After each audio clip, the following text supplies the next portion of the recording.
Memorial Day in Houston, Texas, as this proud city prepares to host the 28th annual Bluebonnet Bowl football game. And today we have two college teams on a roll. The Colorado Golden Buffaloes won 6 of the last 7 games, defeating Nebraska and finished second in the Big 8 Conference. For that fast finish, the Bluebonnet Bowl is their reward. For Baylor's Bears, winners of 4 games in a row, only a 1-point loss to Texas A&M separated them from the Cotton Bowl. But it's two of the country's hottest teams facing off among the pageantry of the 1986 Bluebonnet Bowl. Raycom Sports presents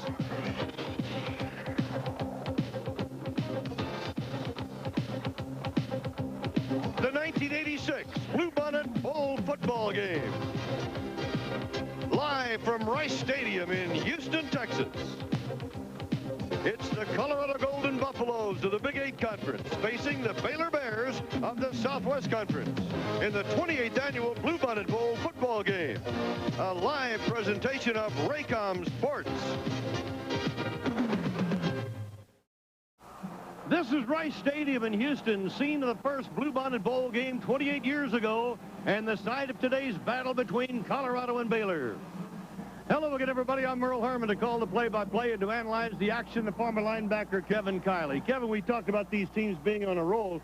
Combined, they won 10 of their last 11 games. Two excellent football teams, Merle. Colorado incredibly lost their first 4 games, but they played a lot of young people. They came back, won 6 of their last 7. Their only loss was to the University of Oklahoma, and one of those 6 teams they beat, Nebraska, headed for the Sugar Bowl. Baylor loaded with seniors, a lot of experience. They'll do a lot of things to you, both offensively and defensively. It's a great football team. My belief, the Bears, one of the better teams in the nation.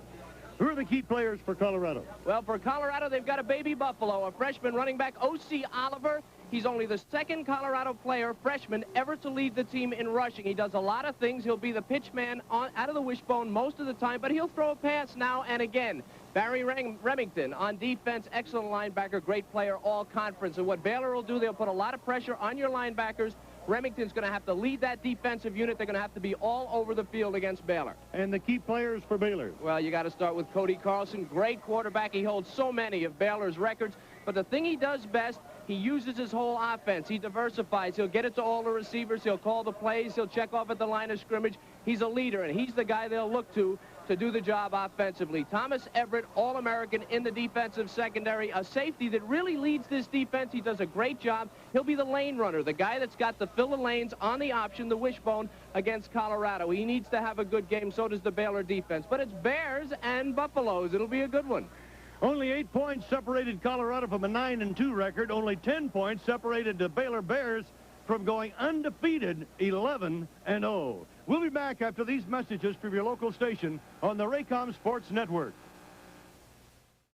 Great about him. I do one thing at a time. I do it very well, and then I move on. Gentlemen, please pay close attention to this bowel resection. I don't want to have to show it to you twice. I'm not going to play second scalpel to this garbanzo for the rest of the war. Why don't we avoid the Christmas rush and start hating him now? Oh, Frank, you're so above average.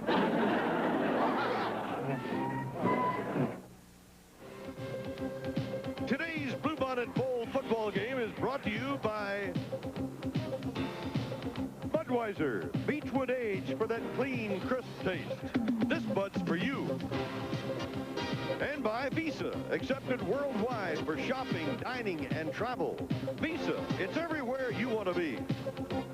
Rice Stadium in Houston, the Bluebonnet Bowl 1986, and kicking off is Ken Culbertson, a freshman out of Boulder High School, who will kick off for the Buffs. Back deep for Baylor, Derek McAdoo, number 26, Randy Rutledge, number 45, and the kickoff goes booming downfield, but it looks like it is going to go out of bounds, and it will cost Colorado 5 yards. Derek McAdoo was to that side. Oh, what a gorgeous day we have in Houston. It is 60 degrees and a very slight wind, about 5 or 6 miles per hour. 5 to 10 to be official, out of the northwest. Sunny and mild, and we hope it's nice wherever you're watching today. It's tropical in Houston. It's good blimp weather. Oh, and indeed, and the Goodyear blimp hovering above will bring you shots from time to time. The Colorado Buffaloes are making their 4th appearance in the Bluebonnet Bowl. They're 2-1. Baylor is 1-1 for 2 appearances here. This is going to be, Merle, this first series is going to be very important because I don't believe Colorado has seen an offense like Baylor's. In the Big 8, they like to run the ball, and Baylor has a very diversified offense. So after they kick it and they get set up, a lot of pressure on this Colorado defense. A lot of guys running in different directions. 25 to 30 offensive sets for Baylor in any game, plus motion. That doesn't include the motion. You've really got to be on your toes defensively. The Buffaloes, as you see the graphic, went 6-1, their best record in 25 years in the Big 8. The Colorado football program was down for a while, but it is definitely on the way back under Bill McCartney. In fact, most of the Buffalo fans will tell you that it is here. It is now. Ken Culbertson again will kick off for Colorado. McAdoo and Rutledge have moved up about 5 yards. The kickoff will come from the 30 after that penalty. And Culbertson sends this one more down the middle of the field where McAdoo takes it on his own 5. At the 20 is dumped hard at about the 23-yard line. Rodney Rogers, number 4, a Houston youngster playing for the Buffaloes, makes the tackle. Let's go to the offense for Baylor. And it's a good one. Carlson, just a great player. Murray and Rutledge are interchangeable with other backs, but they're all explosive, great receivers, and great runners. Same thing with the outside people and the tight end Kobe Forms. These guys, they play with about 3 others, but they all do a great job. Clark is the leading receiver on the team. The offensive line, again, a lot of seniors, all terrific players. Addicks, the center, maybe the best of them. Simpson is split wide to the left. Watch him. Simpson is a flyer. Carlson looking for him. Goes downfield deep to Simpson, and it is knocked down. It is saved by Solomon Wilcox, number 29, the right cornerback. The pass just a little bit short. John Simpson on the first play broke for the big one. And this turned out, instead of a big play for Baylor, it's an extremely big play for Colorado. Wilcox has been picked on, number 29. Little play action, and they go right up on top. Not real fast, runs about a 4.5 40, which is not great speed, but he's there and he makes the play. Matt Clark and Ben Baker come to the left side in a slot setup for Baylor on 2nd and 10 from the Baylor 23.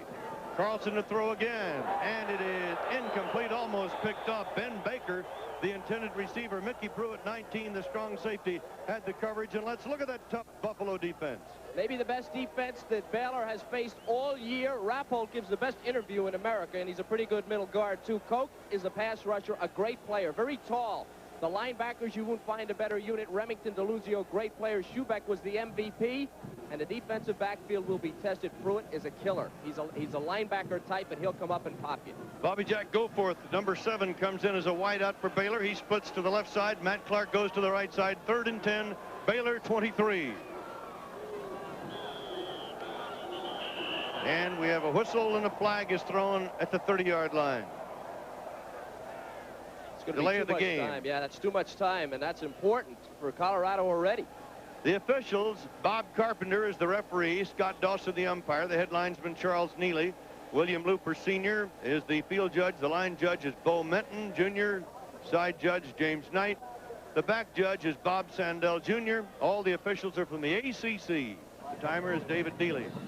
And Grant Tapp, in his 15th year, is the head coach of Baylor. The winningest coach in Baylor history, 6 times named the Southwest Conference Coach of the Year, 1 time honored as the National Coach of the Year.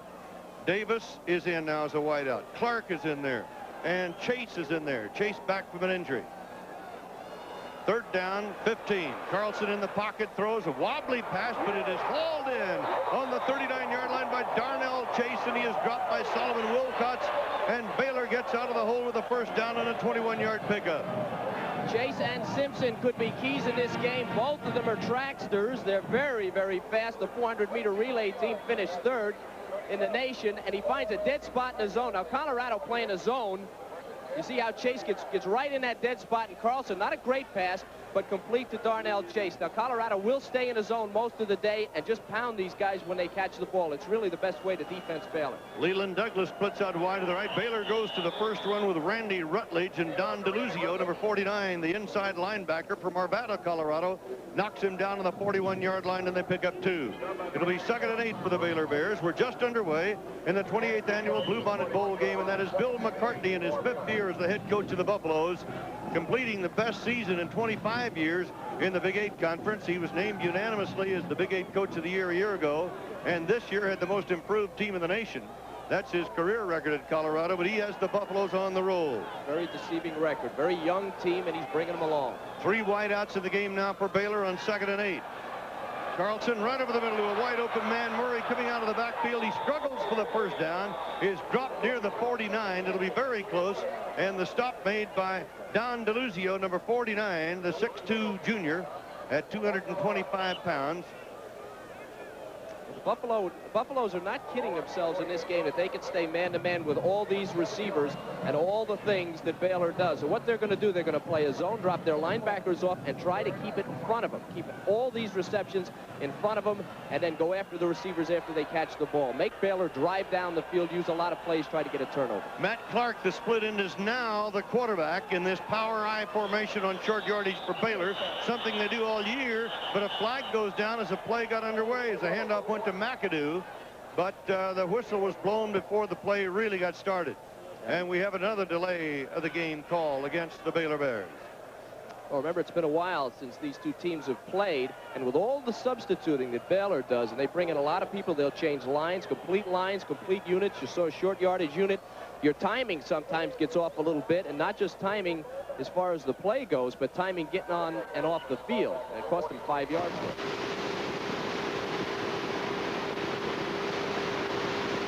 Look out.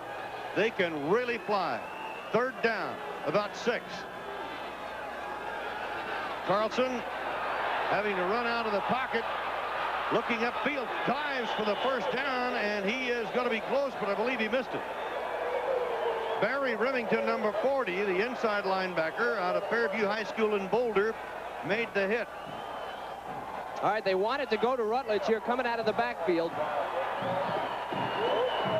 You see a little hookup, but he's short. Now, getting a lot of pressure here. Kyle Rappold, number 91. A lot of congestion here, nothing there, and a lot of pressure here on Carlson. Now, watch Rappold, number 91, the middle guard, keeping his feet.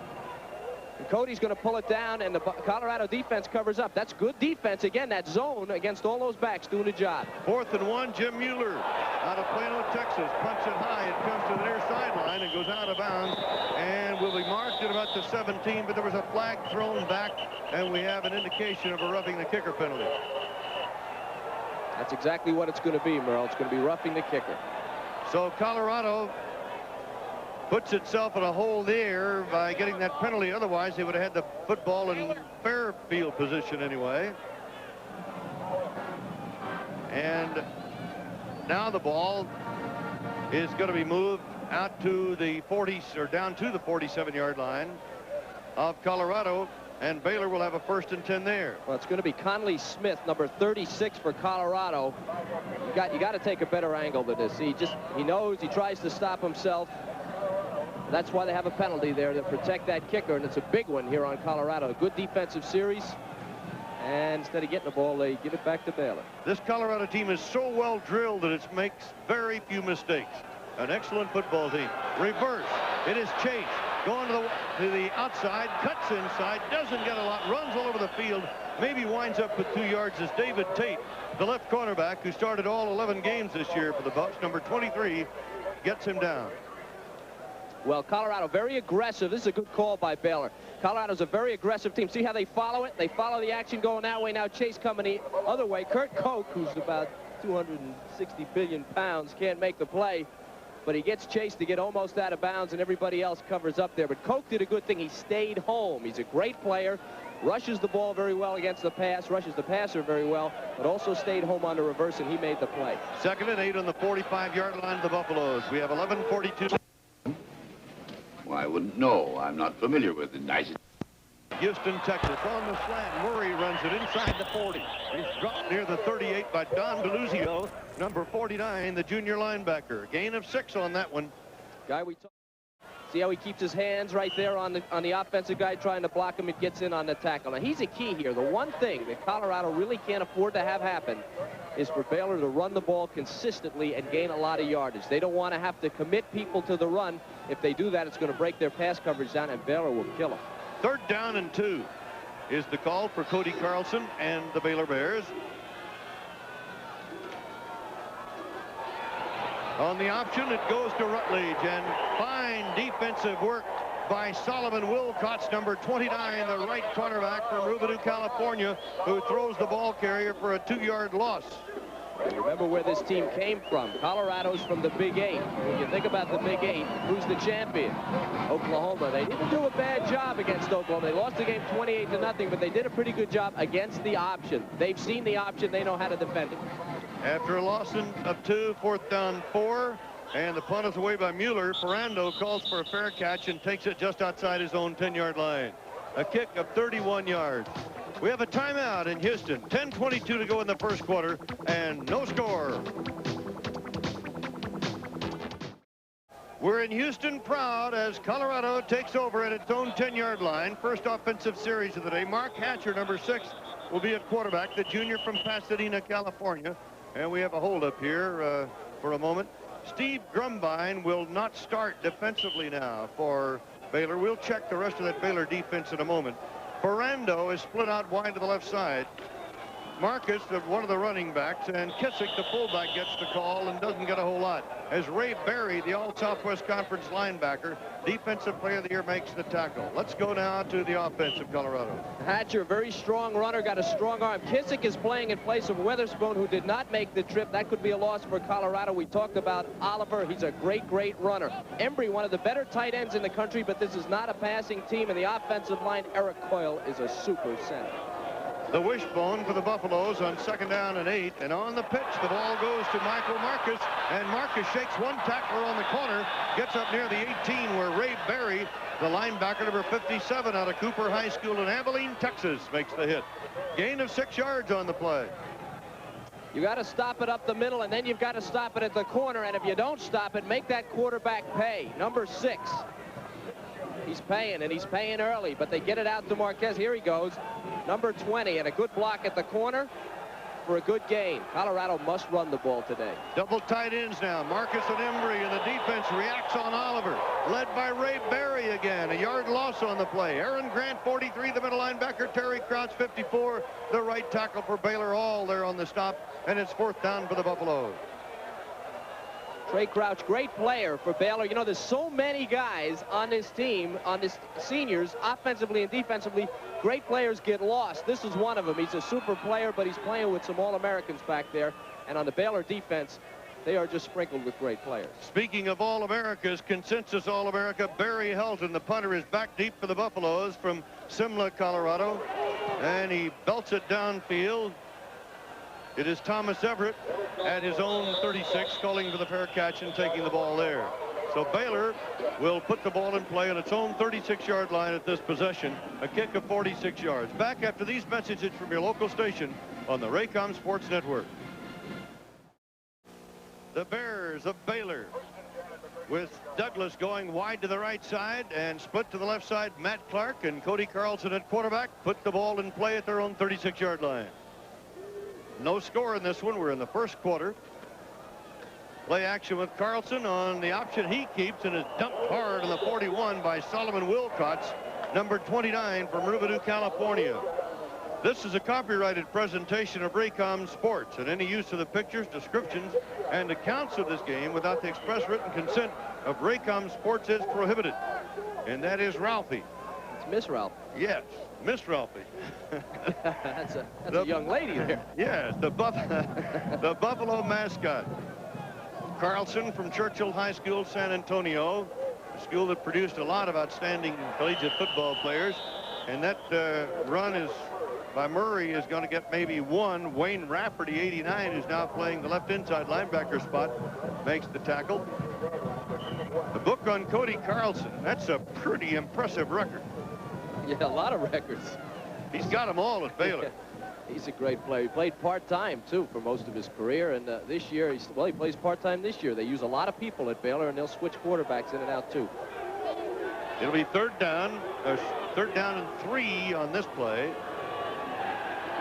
Carlson with some time and now runs out of the pocket. We're going to get a flag and a clip in the backfield, and the pass is incomplete. Bobby Jack Goforth was the wideout out there, but as Carlson left the pocket, his one blocker was blocked illegally, and so the flag was dropped. Well, they're having a problem with this zone, and one of the reasons they're having a problem with the zone is because they're getting pressure. Colorado dropping straight back. Now, by the time he clears, see him clear the linebacker? Carlson is already getting pressure in the backfield. Watch this, about 3 counts. Cody trying to set up, but he can feel it, and here they come again. There's your block. There's your penalty right there being pushed. He'd have had Cody if they don't push him. And now he's throwing on the run. He can't complete it. So Colorado's defensive philosophy is working early on him. Colorado rejects the penalty to bring up the 4th down in a punting situation for Baylor as Grant Taft, who took over the Baylor program in 1972 and built it into a power, I'm sure feels that he should have some points on the board by now. Campbell is back deep. And that's Conley again. That was Conley in a down position. If that's a penalty on the defense, and I think it is, I think it's encroachment. It's going to be a first down, Merle. It's the same guy who had the roughing the kicker. And Colorado is a victim of a mistake again. And Bill McCartney a little bit upset about that. He was the defensive coordinator at the University of Michigan for Bo Schembechler before he came to Colorado 5 years ago. He graduated from the University of Missouri, coached some high school football in Joplin, Missouri, then high school in Michigan, and did such an outstanding job that Bo Schembechler called him and said, hey, come over to Ann Arbor where we put 105,000 people in the seats every week. I need you. So the Baylor Bears going to break on that one. They keep the ball at their own 48-yard line. Derek McAdoo and Charles Perry are now the running backs. Darnell Chase splits wide to the right side for Baylor, and David Davis is to the left. And Carlson hands off to Perry, and Perry doesn't get a whole lot. Barry Remington, who led the team in tackles this year, as he did the last 2 years, makes the stop. He did get 6 yards on the play, however, so not too bad on a first down play. Colorado's 2 inside linebackers, their starters, DeLuzio and Remington, were considered the best players in the state of Colorado in successive years. Both of them went to Colorado and have started on the inside. Consider this, Baylor has lined up to punt 3 times, and 2 of those times, Colorado penalties have given them first down. 2nd and 4 for the Baylor Bears. Again, Colorado stops the run as Charles Perry gets hit at the handoff. Kurt Koch, number 95, the junior from Littleton, Colorado, at 6'8", 265. Said, not through here, buddy boy. Well, you know what they say in Colorado, Koch is it. And on this play, number 95 was it. He's 6'8". He rushes the pass very well. And look at this. Now, the option, remember, the option, I said it earlier, the option is run continually in the Big 8. Kurt Koch, a good look at him. He's going to be a great one. They're planning a campaign for him already next year. He was all-conference first team this year in the Big 8. 3rd down and 4. Carlson to the air, gets the first down to Perry out of the backfield on the 40. And the tackle made by Darren Schubeck, who covered Perry coming out of the backfield. He's number 90 from Lakewood, Colorado, the MVP defensively in the Big 8 this year. Gain of 6 on the play. Well, let me tell you something about playing zone defense. When you drop here, you need to drop right at the first down marker. You don't want to leave any room for him to curl. See him curl on the right side of your screen? He should not be able to stay in front of you and get a first down. So you have to be very aware when you drop in a zone. Drop right at the first down marker. If he curls up in front of you, you tackle him, they don't get a first down. Colorado a little bit too deep on that. Carlson to throw on first down to the near side to Simpson, and Simpson is dumped at the 26 by Solomon Wilcox, number 29. And that, I believe, is going to be a first down. All right, Simpson's a speedster. We talked about him. Remember the first play of the game? They got him flying. Now watch this shot. They get him, see, they get him to curl up in front of the defense. It's a little tougher defensive play because it's first down. You don't know where he's going to stop. Colorado, they were trying to get the Buffaloes to come up. Baylor takes what you give them. They give him the short pass. Cody Carlson will take it. Colorado's going to have to take a chance on the one who was trying to pick it off. 5:10 to go in the first quarter. No score. Chase is split wide to the right side. Again to the run. This time McAdoo hits quickly at the 10. McAdoo is buffaloed out of bounds at about the 5-yard line by John Nair, number 10. First and goal to go. A gain of 21 yards by Derek McAdoo, the senior from Houston, Texas. The only running back on this team to gain 100 yards in any game this year is the quarterback, Cody Carlson. But every one of these guys, straight dive here. Watch the block by Simpson. Right there, the little wide receiver gets McAdoo outside. Every one of these guys are great players. Let's take a look at Coke and see what happened to him. He comes inside, had an inside rush. They just pinned him down. No, the linebacker didn't get outside to make the play. First and goal for Baylor. Carlson goes to Perry inside the 5 at the 4. Gain of 1. The Buffaloes, Eric McCarty, number 32, the linebacker from Boulder, who switched from a fullback spot to defense this year, but may have to play fullback today if they run short there. It'll be second down and goal to go on the 4-yard line. Well, opponents have had goal to go against the Colorado defense 15 times this year, and they've scored 15 times. But 9 of those were field goals. John Addix is over the ball. Second down, goal at the 4. Carlson calls a timeout. He did not like what he saw as the situation was starting to take place, and so Carlson goes to the bench to talk it over. 4:20 remaining to play in the first quarter in Houston. No score in the 28th Bluebonnet Bowl. High above Rice Stadium in Houston, Texas, where it's 60 degrees plus and a gorgeous afternoon. As you can see, the sun is out, no clouds in the sky. Ideal football weather as the Buffaloes of Colorado try to stop the Baylor Bears of the Southwest Conference. Baylor with a second down and goal, having taken a timeout. And let's see what Baylor has come up with. Colorado stacking it up. Now Carlson with a little time lofts it into the air. It is caught, a diving catch by Derek McAdoo, but he was out of bounds when he caught the ball. Well, I'll tell you, that was close, and what a pass by Carlson. Now, what Colorado does is they substitute a lot of big people on the line. They force you to pass the ball. I want you to take a look at this thing where he catches. It's where his feet land. He's 1 foot in bounds. Look at this catch. He lays out. Now, where are his feet? Oh, he dropped the ball. Okay, well, that's easy enough. Didn't matter anyway, did it? Third down and goal to go. Looked like a spectacular catch, but out of bounds, and then he dropped it. Third and goal. Carlson now runs it up the middle, and he dives for the goal line, but he's a little bit short. And he may have lost the football besides. Let's see if he was down or not. Colorado may have recovered it, but nope. It is going to be Baylor's ball, and it'll be 4th and goal to go. The Buffaloes were claiming that they had recovered that ball as it was jarred loose. Well, you see what Cody Carlson can do now. They've got him covered all over the field except the middle, but look at this hit. Great hit. They stop him short, and I think what they're saying is that the ground forced the ball to come loose. No field goal here. Here you go again.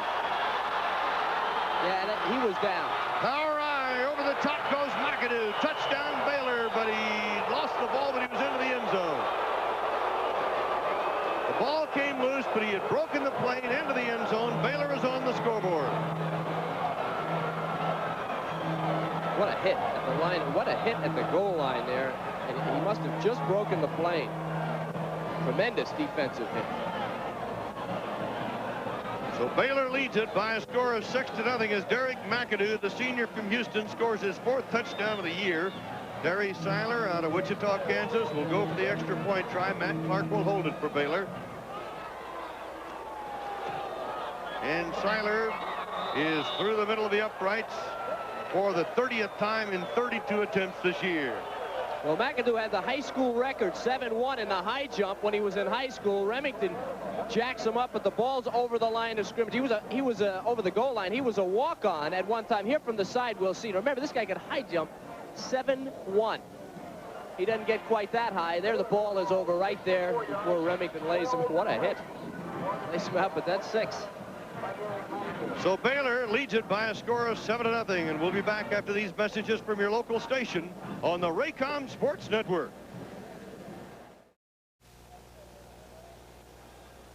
This is the Goodyear Blimp America floating over Rice University Stadium, piloted by John Moran of Spring, Texas, the commanding officer. Earl, every time I see that thing, it makes me hungry, and I don't know why.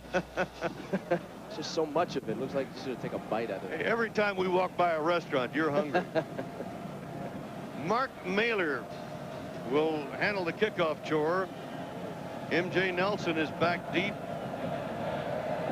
Keith Boniflet of Anaheim, California, also back there. It's going to go to Nelson, and the ball is bobbled at the 5, picks it up at the 7, and is covered immediately. Fumbles the football again, and Colorado recovers. Scott Works jarred the ball. Wayne Rafferty, 89, fell on the football for the recovery. Here's that Baylor defense now that will go up against Colorado. Well, they've only run 3 plays against it so far. Trey Crouch, of course, is in for Grumbine, who has a knee. He may or may not play. An excellent 3 seniors on that defensive front. Berry's a great one. Grant, Waters, they're all seniors. And, of course, you've got Thomas Everett, who's the All-American. Ron Francis is All-Conference, but this is an outstanding unit, too. They've been together a long time. Junior Mark Hatcher at quarterback goes to his fullback, Kissick, on the dive straight ahead, and he gets some good blocking up front from Eric Coyle, Bob Lawrence, Bill Coleman. Russell Sheffield makes the tackle, number 91, after a gain of 5, and Thomas Everett, number 27, the All-America free safety, up to help out.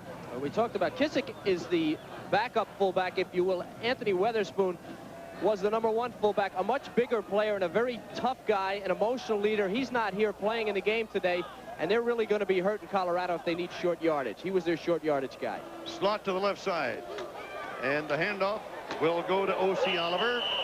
Oliver is to about the 14, where Eugene Hall, number 93, the number 2 left end. Trey Crouch, 54, the left tackle, in there to make the hit. Concern for Grant Taft was whether or not the Baylor team would overrun the cutback. He didn't want him to do that. Now Oliver trying to cut back here, but as you can see, the Baylor defense has not overrun it. And they close it up, and Trey Crouch, who is not listed as a starter, but we're seeing a lot of him already. They have a lot of depth on this team, a lot of good people. 3rd down, 3. Hatcher on the keep. He is tripped up about at the line of scrimmage by Ray Berry, the strong linebacker, number 57, who is playing an outstanding football game today. And you expect that from him when you watch a Baylor game. Berry's just a great player, tremendous player, 57. Arkansas, TCU, the main option teams in the Southwest Conference. They've seen this before. Hatcher's not going anywhere. They have a lot of white shirts out there on the corner. Bad news for Colorado early, 3 plays and out on their first 2 series. Barry Helton, who did a lot of practicing this summer, kicking about 75 or 100 balls a day on his parents' farm.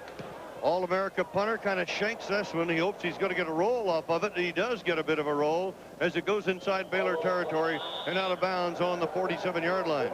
So the Bears wind up with good field position. They lead it by a score of 7-0, and we have 1 minute and 30 seconds left to go in the first quarter. Travel arrangements made through Eastern Airlines, serving over 140 cities in 23 countries, plus 1 Magic Kingdom. Eastern, the leader in service to all the Americas. Merle Herman and Kevin Kiley with you at the Bluebonnet Bowl in Houston, Texas. Kicking game has been a disaster for Colorado. They fumbled the kickoff earlier, that punt, and 2 penalties. When Baylor was kicking the ball that gave him first down, second one led to a touchdown. Special teams have not been good for Colorado. The number 2 offensive line is now in for Baylor. And Baylor goes to the run with Jeffrey Murray, the freshman from Houston, going right straight ahead and running into Tom Dunn, the number 2 outside linebacker out of Las Vegas for the Colorado Buffaloes. A gain of 4 yards. It'll be 2nd down and 6 for the Baylor Bears. A little misleading when we say second team offensive line. These guys play as much as the first team. If you've not seen Baylor before, it's a team where they go 40, 50 deep, and they will play everybody. 2nd down, 6 inside Colorado territory on the 49 with Baylor leading 7-0. Murray is hit at the line of scrimmage by Kyle Rappold, the all Big 8 nose tackle out of Colorado Springs. Nothing there. What a hit. Well, Rappold's the trash compactor, and if you're wondering why they call him that, watch 91. He's compacting that little fella right there. A good defense, a swarming defense.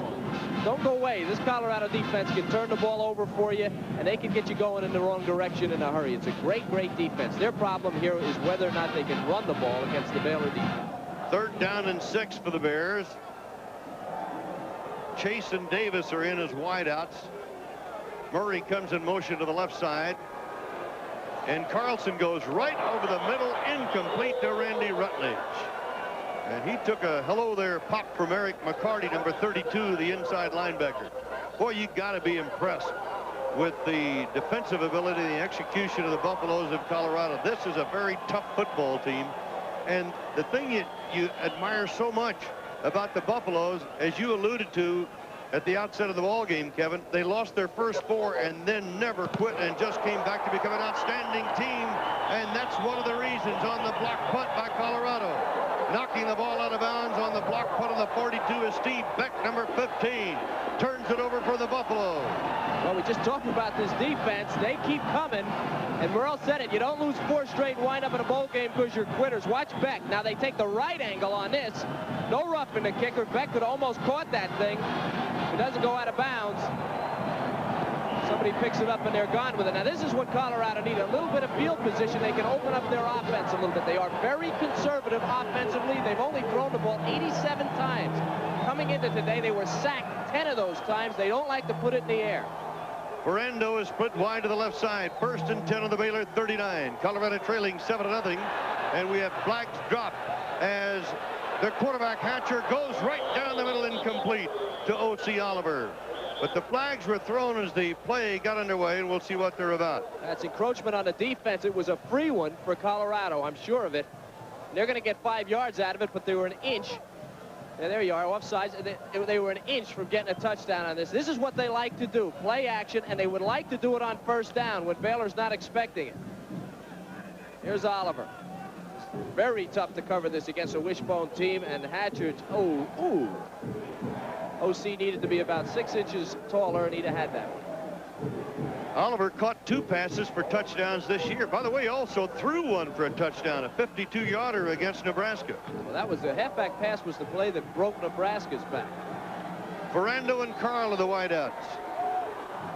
Mark Hatcher at quarterback, 1st and 5, and the pitch goes to the outside to Oliver. Oliver has the 1st down, plenty to go. Cuts inside the 20. 1st down for the Buffaloes. Lance Carl was the man who sprung him on a block, and Ron Francis, the All-America defensive halfback, made the hit, a gain of 14. Well, we talked about the head of the show. We talked about the wishbone and Thomas Everett. They break the bone here. They go to the weak side. And now you see what O.C., the freshman, only the 2nd freshman ever to lead Colorado in rushing, can do. There's a flag on the play, too. And now you're going to see what happens to Everett. Now, Everett's the lane runner. He's the safety. He's got to come up and fill. Look at that block. He's gone, and there goes number 5. You get Everett down on the ground, you've done something. And we've also run out of time for the 1st quarter. At the end of the 1st period at the 28th Bluebonnet Bowl game, the Baylor Bears lead the Colorado Buffaloes 7-0. Merle Harmon and Kevin Kiley with you in Houston. There was no flag in the last play. A towel was dropped, and Oliver was just dropped by Ray Berry, the linebacker, who was firing on the play. And a loss to the 23. This is a counter. So it's a little bit of a delay counter. Watch it. The number 5, he just sits there. You don't sit there against Baylor. These are seniors. We got 10 seniors on the defense. They recognize anything. If you're going to do it, you better do it quick. 2nd down, 13. Lance Carl is now in as a wideout as they go slot to the right side. Hatcher on his pitch to Oliver. Oliver is thrown behind the line by James Francis, the number 2 weak side linebacker from Lamarck, Texas. That's a loss of 2. And now the Baylor defense, like the Colorado defense, starts to assert itself. Well, they're breaking the bone. They did it with Oliver earlier. They try it again, but there's not a lead blocker out there. They're using him as a slot back instead of a lead blocker. And when Oliver gets out there, there's nobody to help him. But a lot of Bears to meet him. And 3rd and long is not where Colorado wants to be. 3rd down and 15. Eric Coyle is up over the ball for the Buffaloes. Hatcher runs the wishbone. Hatcher keeps on the option, makes his cut to the 20, picking up the 5 yards they had lost on 2 plays. And Ray Berry and James Francis, the linebackers, roam with Berry playing all the way across the field laterally to make the tackle. It is 4th down and 10 on the 20. I don't want you to watch Kissick. He's leaning before the ball is snapped. The fullback, the front man, see him lean? Now, if you're a defensive player, you're watching that. You catch him leaning, he's a key. Comes in there and makes the block. You had a little bit of a head start, but if you're sitting back there on defense and watch that guy lean, he'll tell you where it's going. Dave DeLine will try a 37-yard field goal for the Buffaloes. The ball is down. His kick has plenty of strength to it, and he's got it. So Dave DeLine, who has now kicked 9 of 18 field goal attempts, puts Colorado on the board, and it's a 7-3 ball game with Baylor leading and 13:09 to go in the first half. We'll be back after these messages from your local station on the Raycom Sports Network. Raycom Sports welcomes you back to the Bluebonnet Bowl in Houston, Texas. Delighted to have you with us on this New Year's Eve, and we hope that you're enjoying the holiday season. And this New Year's Eve will be a very safe and sane and sound New Year's Eve for you. And our best wishes for a great 1987. Ken Culbertson kicks off for Colorado. It'll go to Rutledge. Rutledge taking the ball, or check that, McAdoo at his own 13. McAdoo at the 20, 25. And McAdoo bolts his way out to the 31. Good return by Derek McAdoo. Return of 19 yards. So the Bears will have a 1st and 10 and a 7-3 lead at their own 31. The number 2 offensive line, or the alternating line, I suppose would be the best way to put it, as we look at some of the total stats and you see what Cody Carlson has done for Baylor, number 3 in total offense. Paul Stewart playing the left tackle, Jeff Palmer the left guard, Ross Elmore at center, Errol Ware at right guard, Terry Hancock at right tackle for Baylor. Carlson wants to go up on 1st down and does over the middle. It is caught at the 47 by David Davis, the senior from Springdale, North Carolina, and that one is good for 16 yards. Well, Matt Clark is the leading receiver for Baylor, but right behind him is his backup with 21 catches. Clark has 23. Davis has 21. All of these guys can catch the ball. This ball is high. Look at Davis. Knock it down and go for, look like a defensive drill right in the middle of that dead spot in the zone. Carlson has completed 5 passes for 64 yards. Baylor, 1st down. Carlson looks to the near side and throws incomplete for Ben Baker. He kind of rushed there because there was a little confusion in the backfield. By the way, while we were away, the official yardage from the press deck, 36 yards on the field goal by Dave DeLine for Colorado. You know, DeLine's brother kicks for Colorado State and had 3 or 4 field goals, I don't recall which, in the first game, helped Colorado State upset Colorado. They're both field goal kickers in the same state. They play each other every year. That's got to be a little tense. 2nd and 10 on the draw. The ball goes to Perry, and Perry doesn't go any place to the line of scrimmage, and the Colorado defense reacts quickly with Cole Hayes, number 82 from Las Vegas, Nevada, and Kurt Koch, 95 from Littleton, Colorado. They're the defensive tackles, and they're big uns. 265 pounds. Hayes not so big, 235, but he's tough. He's only a freshman. He'll grow some. He certainly will. You'll hear a lot about this defense in years to come. Colorado, one of the real good younger programs in the country in a very tough conference. They need to be competitive. They need great players, but they've got some. 3rd down and 10. Goforth in motion to the right for Baylor. Carlson goes over the middle. He's got back Clark at the 30, and it's a 1st down for Baylor. Clark falling down to the 29-yard line, covered by Sullivan Wilcox, the right cornerback, number 29. Well, here you see exactly what Baylor does so well, and you'll see after he catches it what Colorado does well. It's a zone. They know it's a zone. They've adjusted to it. Clark just running to the dead spot in the zone. Cody reading it too, and now here comes Colorado. Look at the hitting.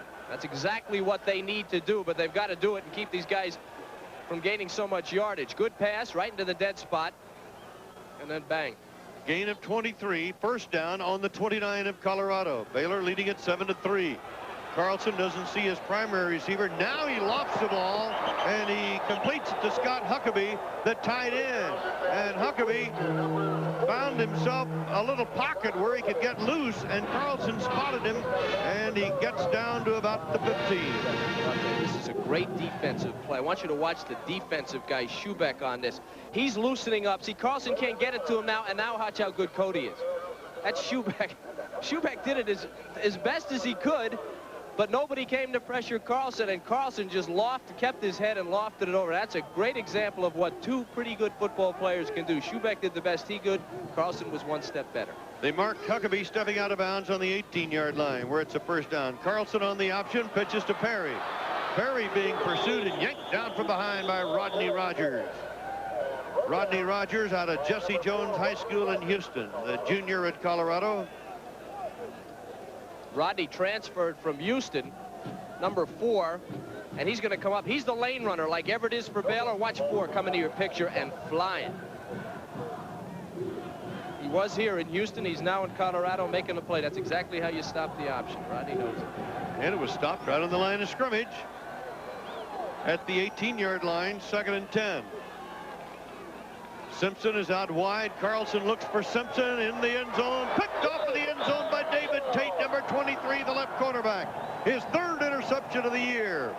This junior from McMullen High School in Denver gives the ball to Colorado at the Buffalo 20. This thing needed to be thrown right away. The problem was Simpson was open right away. Carlson held the ball just a little bit too long, and you had an interception. 10 minutes, 26 seconds to go in the first half. Baylor 7, Colorado 3. 7-3 Baylor, but Colorado has taken the ball to the interception at the 20-yard line. On the touchback, Hatcher at quarterback for the Buffaloes. And Hatcher is having trouble there with the hand of Henry Green, number 86, stepped in there, tried to take the ball away. And the ball will stay to Colorado, but a 4-yard loss on the play. Now let's go back to the interception, Kevin. Well, Simpson's open right away, and Tate's got deep outside in a zone. And nobody shows. Simpson runs right into the zone. Watch Tate step inside here. Here's Simpson. That ball needed to be thrown harder and sooner. And there's Tate. That's a great catch by Tate. A great defensive play for the Colorado defense. They were backed up. Could have been out of this one early. Well, Mullen High School in Denver has turned out a lot of fine football players. Here's a counter back to the right side with Oliver, and it goes to about the 17-yard line. Steve Henry, our end zone cameraman. Great shot, Steve, on that interception. Earl, the Colorado offensive backfield is tipping the count. They're all leaning now. And when you start to lean like that, they know, the Baylor defense knows immediately that the ball's going to be snapped in a fraction of a second, and they can come up. It really gives you an advantage defensively. These guys, they've got to stay set. The official's not calling it either. It should be a penalty. 3rd down and 13 for the Buffaloes. Drew Ferrando splits out wide to the left side for the Buffs. Handoff goes to Kissick, the fullback, and he is out across the 20 to about the 22, where Robert Waters, the weak side linebacker, brings him down after a 5-yard gain. And it'll bring up a punting situation for Colorado as the Baylor Bear defense gets tough. That's no surprise. Colorado not about to throw the ball back down there. They'll depend on their defense. That's their personality as a team. Kick the ball away with their All-American punter. Just go back to defense and try to hold Baylor. Look for an opportunity. Barry Helton will kick it away to Thomas Everett. A couple of All-Americans coming into play right here. Helton, the All-American punter. Thomas Everett, a 2-year All-America defensive back and kick return man for Baylor. And Helton gets a nice roll, and Everett plays it and gets about 2 yards before he is swarmed under by black shirts. Timeout at the Bluebonnet Bowl. 8 minutes, 22 seconds to go in the first half in Houston. Baylor 7, Colorado 3. That was a 47-yard punt. We'll be bringing you today's halftime statistics courtesy of Visa. That'll be coming up at halftime. The Visa halftime statistics. Visa, everywhere you want to be. Here's the Bear mascot. 1st and 10, Baylor on the 34-yard line as Cody Carlson and the offense is on the field. First offensive line is out there, and number 91, Kyle Rappold, batted that ball down. Todd Connor was the intended receiver. Rappold said, oh my goodness, I had a chance to score. This is really a well-drilled. That's right. He's looking to trash compact somebody. Baylor 156 yards, Colorado 27, but the most important statistic is the score. I meant to say about Colorado's defense, they're so well drilled. They know Baylor likes that short pass, and their defensive linemen are getting their hands up if they can't get in to get Carlson. That's a good play by Rappold. 2nd down, 10 on the Baylor 34. Murray goes in motion to the left side out of the backfield, and a quick one goes to Kobe Fornes, the tight end.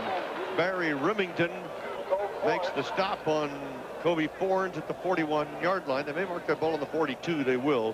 Fornes, a junior from Stephenville, Texas. 8 yards on the play. They ran a different formation again. Now they went with nobody in the offensive backfield. There was nobody behind Cody. They stretch that defense and go right to the tight end. They'll throw to everybody. 5 players have at least 19 receptions, and the leading receiver has 23 coming into this game. Bobby Jack Goforth is wide to the right side, and the ball is fumbled but quickly recovered in midair by Cody Carlson. And Tom Reinhardt, number 97, the outside linebacker from Littleton, Colorado, is right on top of it. This is a snap. I believe this was the snap. Cody just mishandles the snap, and the thing pops up. No, I guess not. It was yeah, it was on the handoff. I'm sorry, on the handoff. Just hit him in the hip. Placement of the handoff is really important, and where the halfback dives. If the quarterback's on the option is looking at the defense, and he holds the ball out without looking at the halfback, where the halfback is important. You hit him on that hip pad, and that's exactly what will happen. The ball will bounce up in the air. It's a good thing he caught it.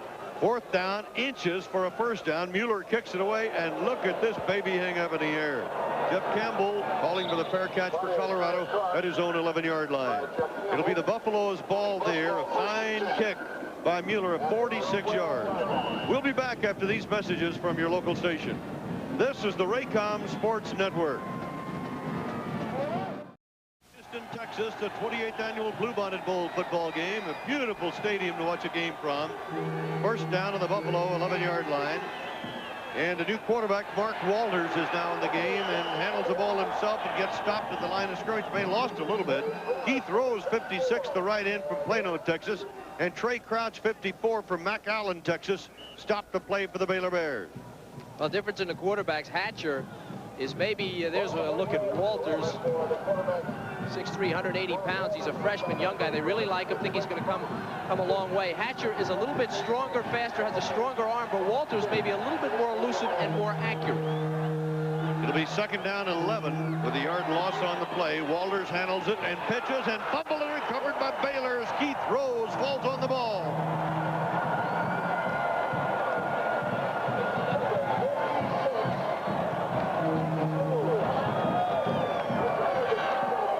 This is option football for you. It's Marquez that drops it. Let's see where the ball hits him. You got a new quarterback. Walters gets to the corner and finds shape. The ball's right in his hands. He's just rocking it, trying to get it up in there and protect it, and he loses it.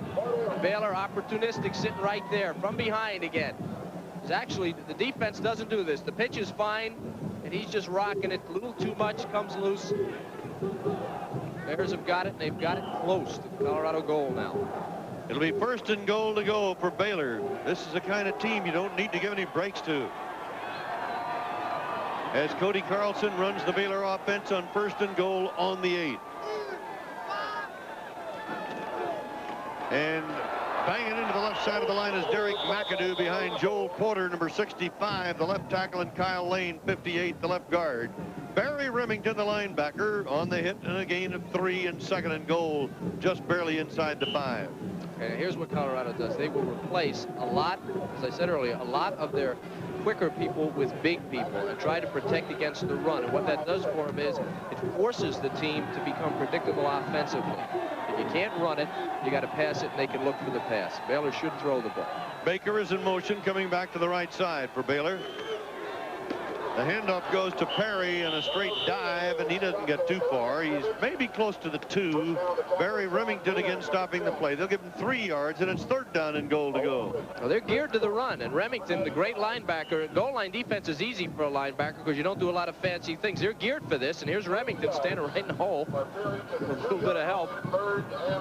I don't believe that Baylor can run it in unless they could trap, but it's real tough to trap when you have 5 or 6 defensive linemen on the line of scrimmage. You play shoulder to shoulder defensively in goal line. Davis and Chase go to the extreme wide side to the left on 3rd down and goal. Now they come in motion. Here is Carlson making his pitch, touchdown to Darnell Chase.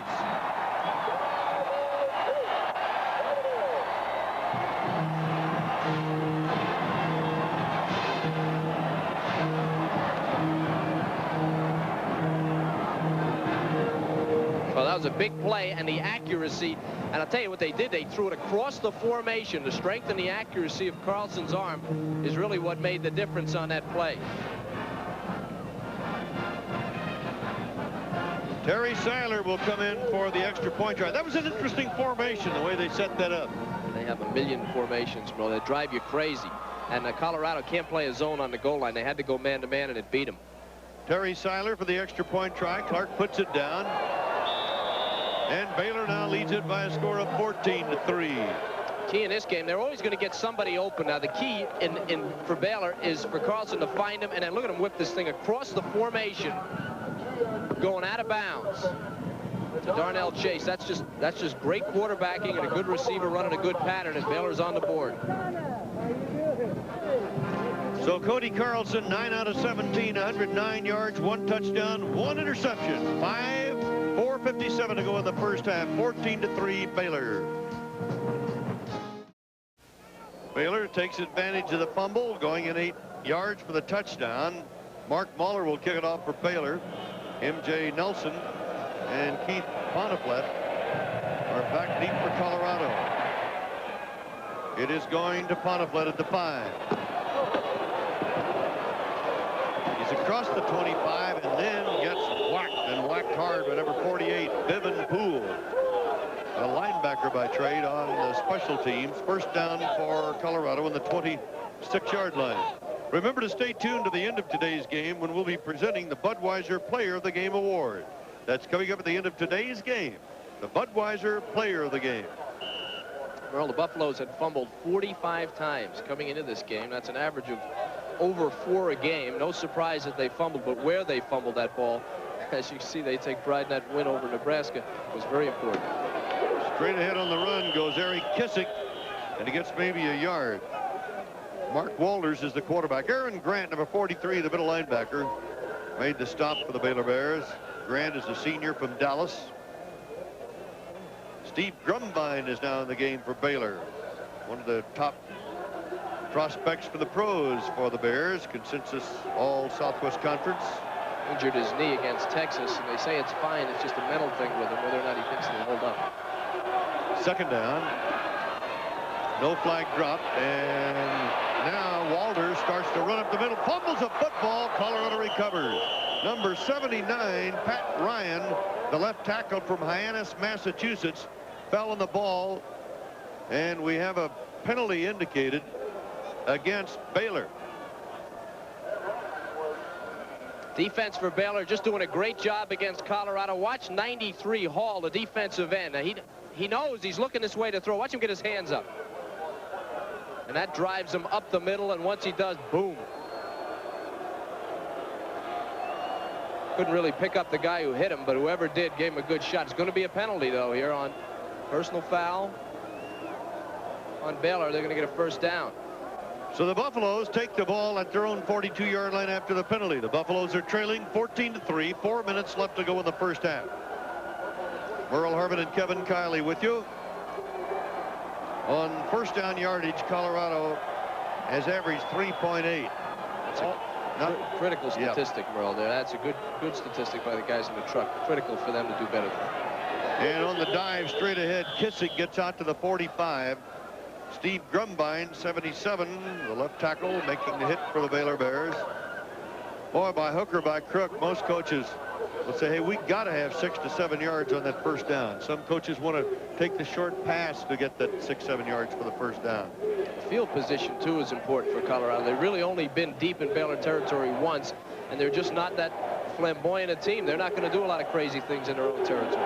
Second down, 7. Carl split wide to the right side for the Buffs, and they get a mix-up on a counter coming back to the left side that winds up as a busted-up play, and Michael Marcus runs into Eugene Hall, 93, and Sam Collins, 85, and they wind up getting back to the line of scrimmage, and that's about it. Well, Marcus has fumbled once, and Walters has fumbled, and now they run into each other. This is a memorable game here so far for these guys. They're just going to have to do better. I think, remember now, these guys have been off for 3 or 4 weeks, and the option, it's a timing thing, and their timing is just going to have to be better. Third down. Colorado, as you see, 0 for 4 in conversions. And now Walters to throw, and does throw, and completes it to John Embry as tight end, the all-Big 8 tight end. at the 40-yard line. Ray Crockett, 15, the cornerback. Aaron Grant, 43, the linebacker. Get him down, but Embry picks up 16 yards. Well, there was the accuracy from Walters. Embry will fool you. 51 catches as a sophomore, and then he went to a wishbone. This guy's a high draft pick in the pros, a great player and a great receiver and a tough kid. Big. 6'2", 230, and that's a big first down for Colorado, and they proved that they can get it 3rd and long, and that'll shake up Baylor's defense a bit. Carl to the right, Marcus in the slot right as a receiver, and Walters staying with the football. Now he's going to run it and goes out of bounds outside the 35. Ray Crockett ran him out of real estate. Good play by Walters. No place to go downfield, so he pulled it down and goes upfield with it, picks up about 4 or 5 yards. It's higher than the average that they've been getting with their running plays. Mark Walters was supposed to get married last Saturday, but there was a little football game in the way of all that, so the wedding will take place in California this Saturday, and we'll be there to televise it. Was it a football game on television? But our congratulations to Mark and his bride-to-be. 2nd down. Walters makes his pitch to Marcus. Marcus has the first down at the 28-yard line before Thomas Everett, 27, the free safety from Dangerfield, Texas, can make the tackle, and now Colorado's offense is starting to click. All right, Everett coming back this year. He's a first-team All-American, and he's a lane runner, a guy that you need to do. He needs to do this. He needs to stay on his feet and run him down on the option. He is a safety man, and what they'd like to do, Colorado, is get him to commit early. Get Thomas to come up to the line, throw it over him. A gain of 7, and Mark Walters goes right down to the 20-yard line. Eric Coyle fired out, and I'll tell you something. They're leaning. If they're leaning in the backfield, this is a touch thing right here with Coyle. See him, look at him shake his hand, touch him there. It's just he and Coyle. And if you're looking in the backfield and keying in the backfield, you're not going to move. Coyle will be in your face with Walters right behind him. 2nd down 3. Colorado back to the run, this time with O.C. Oliver. Oliver is at the 18. He may be just barely shy of a first down, so they'll have 3rd and short if he didn't make it. Thomas Everett again making the tackle along with James Lee, number 92, the right end from Fort Worth, Texas. And the clock showing about a minute to go in the first half, and a must situation for Colorado to get points on the scoreboard, and they really need a touchdown here. 3rd down and inches. On the pitch, the fumble, and who's got the football? Colorado hangs on, but it'll be 4th down. John Embry followed the ball. That's a broken play from the start, Merle. This thing never had a chance. Baylor looks like they're really anticipating the snap count. See the blitz right there? Now Walters, this thing's busted up already. He's trying to get it to O.C. Oliver, but nobody's in the right position offensively for Colorado for him to throw it out there. Maybe should have just taken the loss. On the 32 is where the ball will be held for Dave DeLine, who has a field goal. This will be a 42-yard effort. He's got plenty of foot in this one, and he is not going to be good with it, though. It goes off to the right side. So Baylor, with 9 seconds to go, DeLine is now 1 for 2 today. And Baylor has a 14-3 lead as we are near the end of the first half. Colorado needed that field goal. Sailing overhead with our aerial camera view is the Goodyear Blimp America, carrying on a 60th year tradition of covering major sporting events such as today's Bluebonnet Bowl. And our cameraman up there is Glenn Hampton. Nice going, Glenn. First down for Baylor, just shy of the 25-yard line. Baylor takes a timeout. Ed Lovell has committed quarterback for the Bears with 9 seconds to go in the first half.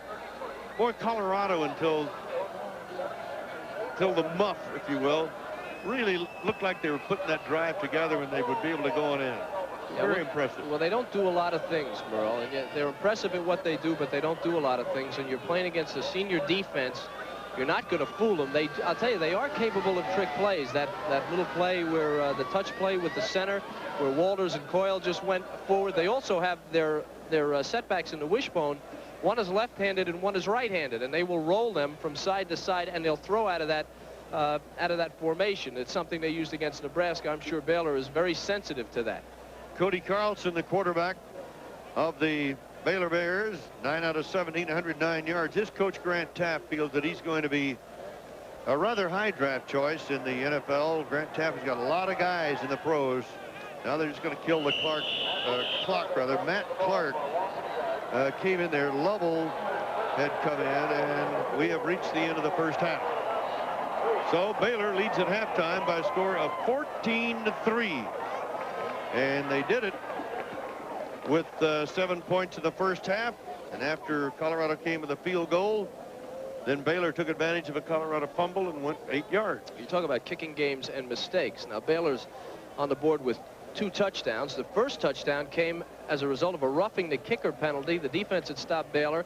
They had another chance and they went in. The second touchdown, of course, directly related to Marquez's fumble inside the 10-yard line. And again, hackneyed phrases all the time, the kicking game and don't make mistakes. And yet Colorado has had a weak effort really on both sides, and it's led to 2 Baylor touchdowns. Their defense has actually done an exceptional job.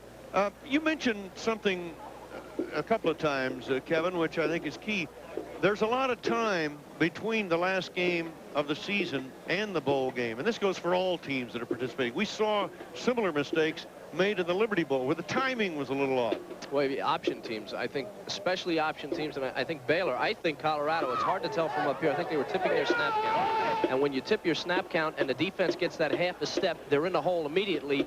They get penetration, which is the worst thing that can happen to an offense, and it'll really shake up the timing of a wishbone. You know, you get penetration on that quarterback right away, everything is thrown off, and that's what happened on that fumble. So we're at halftime here at the 28th Bluebonnet Bowl game in Houston, Texas. Baylor leading Colorado by a score of 14-3. We have excellent halftime festivities coming up. Stay with us. We're at halftime in Houston, Texas at Rice Stadium on a beautiful day for football. It's over 60 degrees here in Houston. And the Baylor Bears of the Southwest Conference lead the Colorado Buffaloes of the Big 8 Conference by a score of 14-3. I'm sure we're going to have a lot of action coming up for you in the second half. So be sure to stay with us after these messages from your local station on the Raycom Sports Network. We're at halftime of the 28th annual Bluebonnet Bowl game. Now let's go to the field here at Rice Stadium for entertainment by the University of Colorado Golden Buffalo Marching Band, directed by Wayne Bailey.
It is 14-3, Baylor leading Colorado at halftime here at the Bluebonnet Bowl in Houston.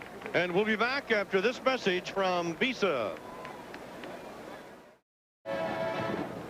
14-3, the Baylor Bears lead the Buffaloes of Colorado. Let's go back to the field to be entertained by the Baylor University Golden Wave Band, directed by Mike Haithcock.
On a touchdown by Derek McAdoo on the run and a Carlson to Chase pass, Baylor leads Colorado 14-3. Back after these messages from your local station on the Raycom Sports Network. We'd like to welcome those of you who have just joined us for the 28th Bluebonnet Bowl game. We're at halftime with the Baylor Bears leading the Colorado Buffaloes by a score of 14-3. And today's halftime pageant is being brought to you by Budweiser. We're Houston proud.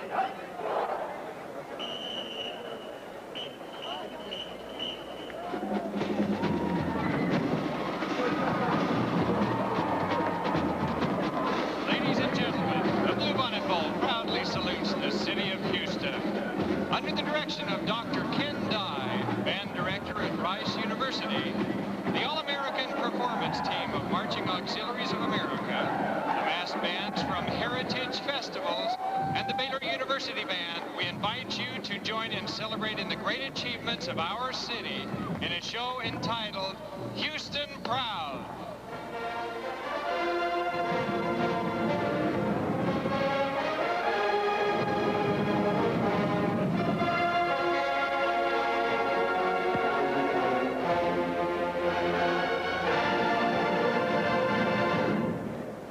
By featuring the 350 dance team All-Americans representing the best performance teams from 32 states across America.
Houston is the city of the future.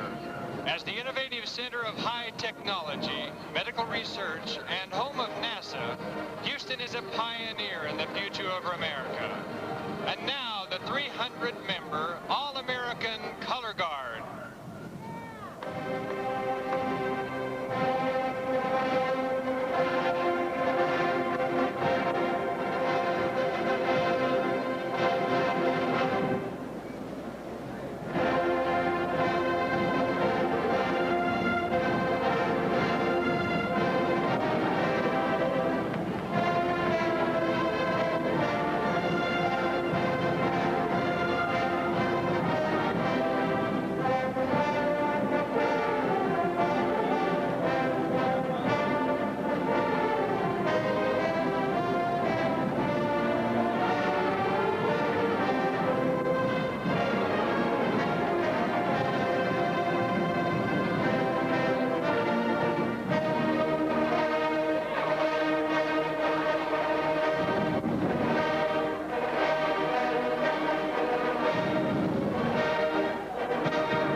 for our grand finale, over 2,000 performers proudly salute the Bluebonnet Bowl and the city of Houston, wishing all Americans a happy and prosperous New Year.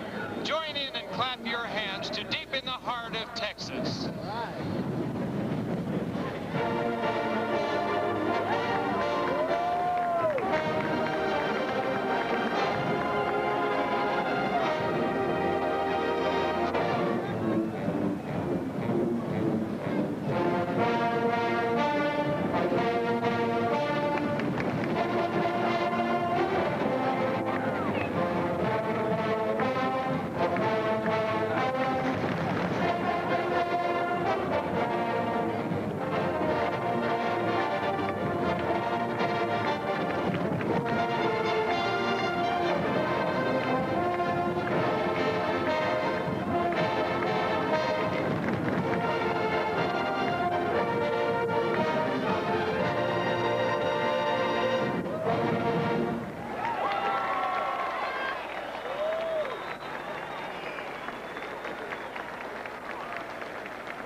Special thanks to our participating bands, Baylor University and Michael Haithcock, Grandview High School, Jemison High School, Joplin High School, Lake Central High School, North Allegheny High School, Raytown South High School, Tahlequah High School, Trenton High School, Washburn Rural High School, all from Heritage Festivals, and the All-American performers from Marching Auxiliaries of America. Another fantastic Bluebonnet Bowl halftime show. Today's halftime pageant has been brought to you by Budweiser. We're Houston proud.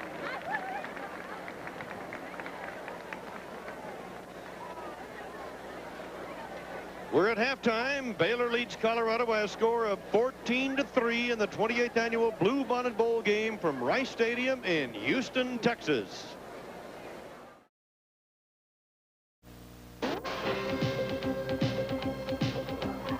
Today's Bluebonnet Bowl football game is being brought to you by Budweiser, Beechwood Age for that clean, crisp taste.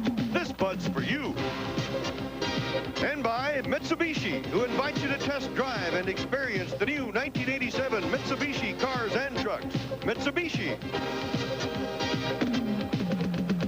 Now let's take a look at today's halftime statistics brought to you by Visa. Big advantage over Colorado offensively here, but the keys to the game, the one fumble that Colorado had, they The first half statistics, of course, show that Baylor dominating 171 yards total offense to 63 yards total offense for Colorado, and Baylor had possession of the ball 16.37 to 13.23.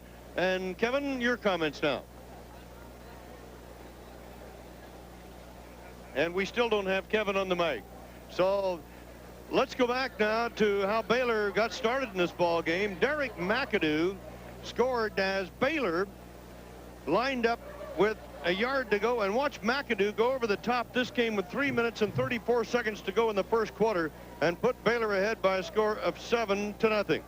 One more look now. Let's go back and watch McAdoo over the top of the stack out of that Baylor power eye. Matt Clark, the quarterback, for the power eye, and the ball broke the plane. It came loose, but after the ball crossed the plane, the touchdown signal came up. Baylor on top by a score of 7-0. And the second touchdown came when Cody Carlson had difficulty getting the ball into the ground, so he goes to the wideout, Darnell Chase, for the last 2 yards. Chase coming up with a catch in the corner of the end zone, and it was then 14-3 after DeLine had kicked a 36-yard field goal for Colorado. As we talked to Merle, statistically, when we were talking about the statistics, the one fumble for Colorado was a disaster. The one they lost, they actually fumbled the ball 4 times, and the penalty when they were offsides on a Baylor punt. Defensively, Colorado was offsides, kept the drive alive, and Baylor scored on that one too. And the time of possession factor, when Colorado, since they put the wishbone in, when they have been led in time of possession, they're 10-1, and they're down 3 minutes to Baylor in that first half, so they need to keep the ball more here in the second half. A tough chore against a great senior Baylor defense. And that's today's Visa halftime statistics. So Bill McCartney and his Colorado Buffaloes trailing by a score of 14-3. Get ready for the second half. Kevin, what did he talk about at halftime, do you think? Well, I don't think they'll change their offense a terrific amount here, but I think, not knowing Bill is, all that well, having done the Southwest, and I did a couple of Colorado games last year, I think they need to loosen up and have some fun with their offense. And I think what they're going to do is they'll try and establish the fullback. It's a wishbone offense. If that fails, I think they should start throwing halfback pass, couple of reverses, try to loosen up the Baylor defense, and they have to keep those guys set in the backfield. Now, I know they were leaning in the first half. It seemed to me towards the end of the second quarter they were a little better set in the backfield, and you can't tip off your snap count because you'll never win doing that. So probably just have some fun, loosen up. It's a bowl game. You got 15 minutes, 30 minutes of football to go here in the season, and let's have a good time and take it to them. And Mark Mahler is getting ready to kick off for the Baylor Bears. Our congratulations to the Greater Houston Bowl Association for putting on another outstanding week of activities and hospitality for the visiting teams, universities. They've had a great time here in Houston, and our congratulations to those hardworking guys who put this game on. Mahler's kickoff comes downfield. It's going to be taken short at about the 9-yard line, and it'll be brought back by number 17, Tim James, and James gets across the 20 to about the 21, where he is tackled by Robert Waters. Now let's go to the offense for Colorado. Well, Colorado's offense, led by quarterback Mark Hatcher. The fullback has not been established. Eric Kissick, he's going to have a better second half than he had first half. Oliver's had a few problems. He's the great freshman running back, and Marquez had the fumble early in the first half. The receivers, Embry made the big catch, the tight end, towards the end of the second quarter. And on the offensive line, Eric Coyle, the center. He's the stalwart in that offensive line. They need a big second half out of him, and they need to let some of those younger offensive linemen have to do a job on the Baylor defense. They have not done a great job blocking the Bears so far in this game. It'll be first down on the 21 of Colorado. The president of the management committee for 1986 in this game is Tom Bartlett. Jim McCon, the executive vice president, and their staff. What a job they have done. J. Fred Duckett has handled the press relations for the Bluebonnet this year. Bruce Conway, one of the past presidents, Ted Nance, executive director, all have worked so hard and have brought great weather to us. The holdup, by the way, is because something was wrong with the clock. And apparently it's all been set down. We're ready to go. Ferrando is split out wide to the left for Colorado. First down on the Buffalo 21. Out of the wishbone, and it's going to be kept by Mark Hatcher, the quarterback, to the 25. And he is piled up by Kevin Marsh, number 97, an All-Southwest Conference selection, along with another All-Southwest Conference selection, Ray Berry, number 57. There's a few of them out there, and then you got Francis in the defensive secondary. Here's Berry. Berry's a great player. A lot of people should have been an All-American. Good block there. He overran it a little bit. And, that's a concern of the Baylor defensive coaches and Grand Tap, the head coach, that they might overrun some of these plays. They had that problem early against Arkansas. We saw that happen in that game. Second down 5 blitz shown by Baylor as here it comes, and Waters coming to the left side forces a fumble, and Ray Berry recovers. The Baylor Bears force the turnover. You've got to block the backside if you're going to run this thing. Now, see, the quarterback has no vision here. The backside of the line has got to take water. Somebody's got to drop back, the center of the guard or somebody, or Berry. Whoever is blitzing on that backside. Here you go. It was Waters who came from the left side. Berry comes up with a recovery. Berry with the recovery, right. Well, Waters is the one coming from the side. You have to drop a lineman back there and turn him out to block him because your quarterback has his back turned. And it's first down to the 21-yard line. Rutledge and Murray are the running backs for Cody Carlson. Clark is in as a wideout. Douglas is wide. He's in the slot to the left. Carlson fakes the draw and throws at the 4. It is caught by Matt Clark out of bounds at the 4. First and goal to go for Baylor. Receivers are so smart, and Cody is so accurate, and that's a tough thing to deal with. The turnover was not what Colorado needed here. Cody just pulling up, waiting for him to clear again. A little pressure in the face, and bang. Right in front of that zone. A gain of 17 yards on that one. First down and goal to go. Matt Clark from Corsicana, Texas. Ed Lovell is now in at quarterback. In the Peach Bowl in Atlanta, Georgia. How about that one? Virginia Tech, a 1-point win over North Carolina State. But the Wolfpack had a great year. Here's that power now with the power eye. Lovell running it. Jeffrey Murray straight ahead on the dive to about the 3. Well, you have to like Grant Tapp. He likes to get experience for his younger people. He'll put Ed Lovell in. Cody gets him down inside the 10, and he throws in his, quote, second-team quarterback. But all of these people on Baylor play throughout the year. No matter what the score, really doesn't matter. He'll substitute freely. Now it is second down and goal to go. Ed Lovell at quarterback. Rutledge and Murray, the running backs, and down to the goal line goes Murray, and he is stopped a little bit short, I believe. Obviously short because there's no sign of the touchdown. But Baylor gets it inside the 1. We've just been, that's how close it is. Wow. We've been told now that Cody Carlson has an injured right shoulder. We don't know if he'll be back or not, but we'll try to get a report for you. Third down, an inch to go. Touchdown, McAdoo. They dropped the football, but again, the plane was broken.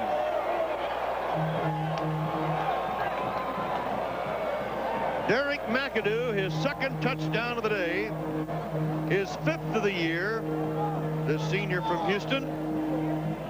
And the Bears go on top by a score of 20-3.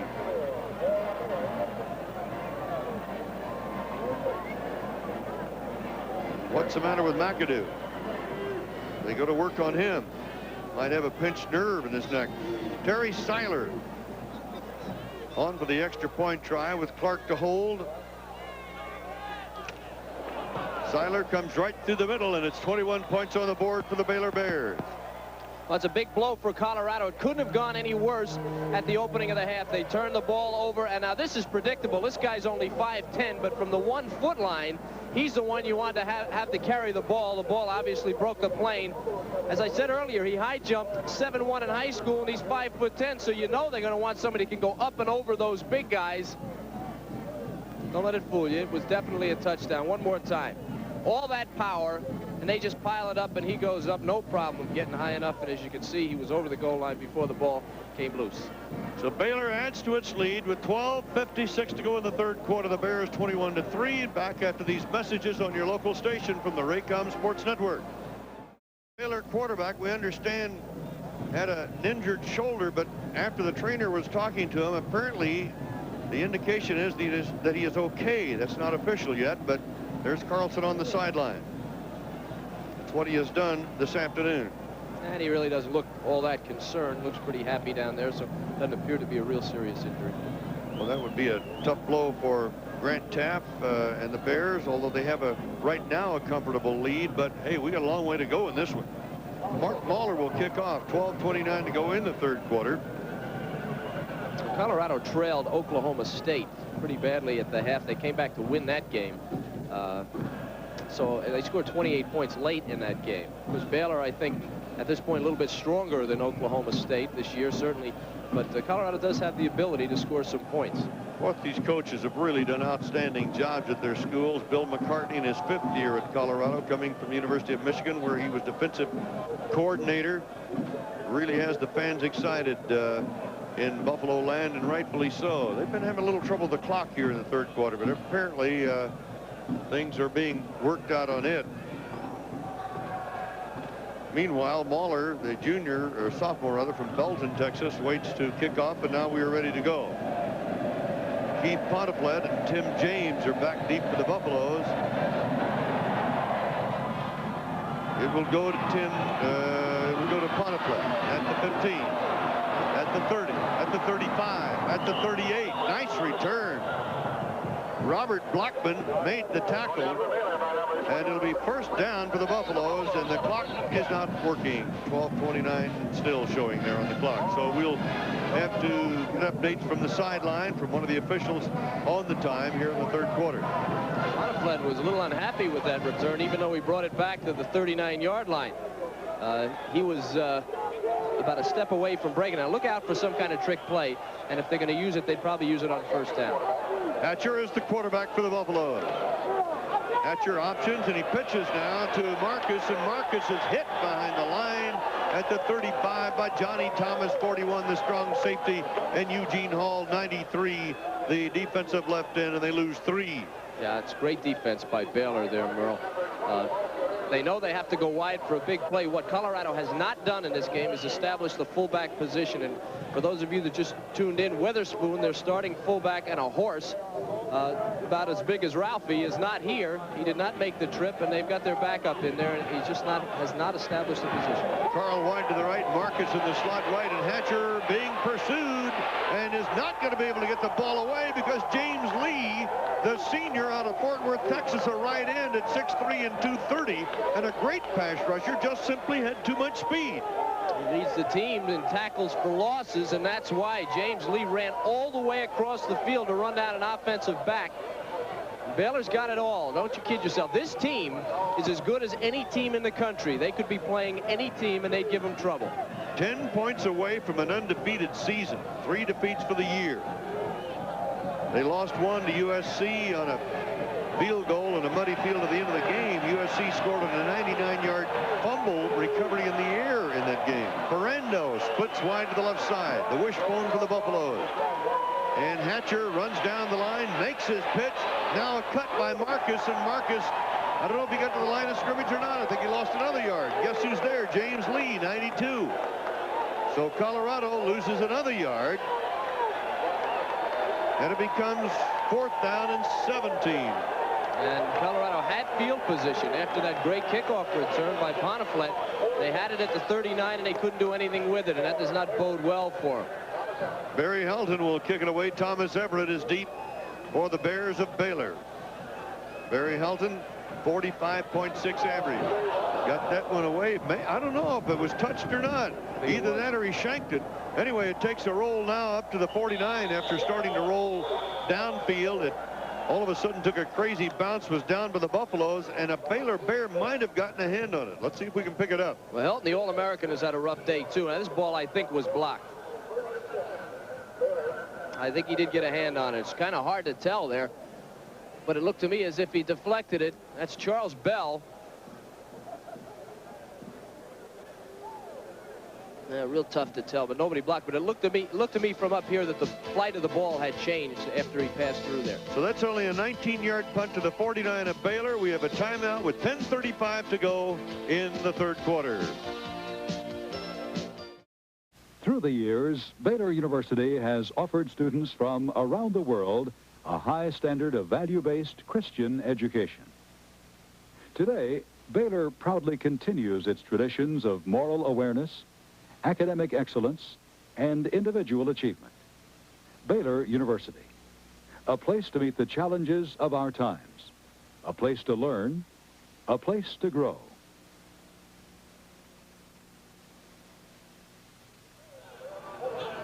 After the punt, Baylor has a 1st down on its own 49-yard line, leading 21-3 here in the 3rd quarter of the Bluebonnet Bowl. Merle Harmon and Kevin Kiley with you. Carlson back in the ball game, fumbles a football. Koch, I believe, recovers it. Let's see who got it. It did not appear that the arm had gone forward as he was ready to throw, but no, I guess Kyle Lane fell on the ball. Koch was after it, but Lane comes up with it. We just saw this happen to Hatcher. The backside, again, the backside's got to pull out. Now watch Carlson with his back to the defense. And that's Koch. That's a load and pushing him down. Now we have a shot here. See, Colorado has a shot to pick it up, but they don't. The ball goes to Baylor. Loss of 5, 2nd and 15. Baker is split wide to the right, Clark to the left for the Bears. Carlson back in there, obviously is okay. Fires away to the near side, completes it to Jeffrey Murray out of the backfield. He's across midfield, breaks 1, 2 tackles, fumbles a football up in the air, out of bounds at the 44-yard line. They get about 12 yards, but they're still short of a 1st down. This is Murray for 86. And you see Murray, 19 receptions. Again, Clark is the leading receiver with 23, but Murray, you see, has 19. Watch him drive the defense, take the deep part of the zone, and they throw underneath. They'll throw underneath to Murray. See, Carlson waits, zips it out here to Murray. Now we got a missed tackle 1. Watch how strong Murray is, just a little guy. He's still on his feet, folks. He could have got loose, gone for more. Third down and 3 as Carlson keeps and now pitches. And it is Murray taking the ball inside the 40 for a first down to the 39. Brought down by Rodney Rogers, but not until after he gets 5 yards on that play. They do so many things, Baylor, and that's really the pressure. It really doesn't matter about your athletic ability personnel-wise defensively. I mean, it matters, but they confuse you. They will confuse you. They'll test all parts of your defense. They drill, drill, drill, and they have a lot of seniors, and they know what they're doing offensively, and boy, they'll shake you up and spread you out all over the field. Murray and Rutledge are the running backs. They go to the run with Murray, and Rodney Rogers makes the stop for Colorado on the 34-yard line. Baylor, talk about having performers. Here are all Southwest Conference selections this year for Baylor. Center John Eddix, guard Mark Bates, linebacker Ray Berry, quarterback Cody Carlson, free safety Thomas Everett, an All-American, quarterback Ron Francis, All-American, linebacker Aaron Grant, defensive tackle Steve Grumbine, defensive end Kevin Marsh, offensive tackle Joel Porter. Man, that's a package. Second down. Baylor stays to the run with Murray. He is stopped by Kurt Koch, number 95, the Colorado right tackle. Gain of 2 on the play. Up overhead, the Raycom Sports banner on the blimp, Goodyear blimp, piloted by John Moran and cameraman Glenn Hampton doing our work up there today, providing us with our blimp's eye view of the Rice Stadium of the Bluebonnet Bowl. Thank you, gentlemen. Wideouts to each side for Baylor on 3rd and 3. Davis split to the right side, Baker to the left side.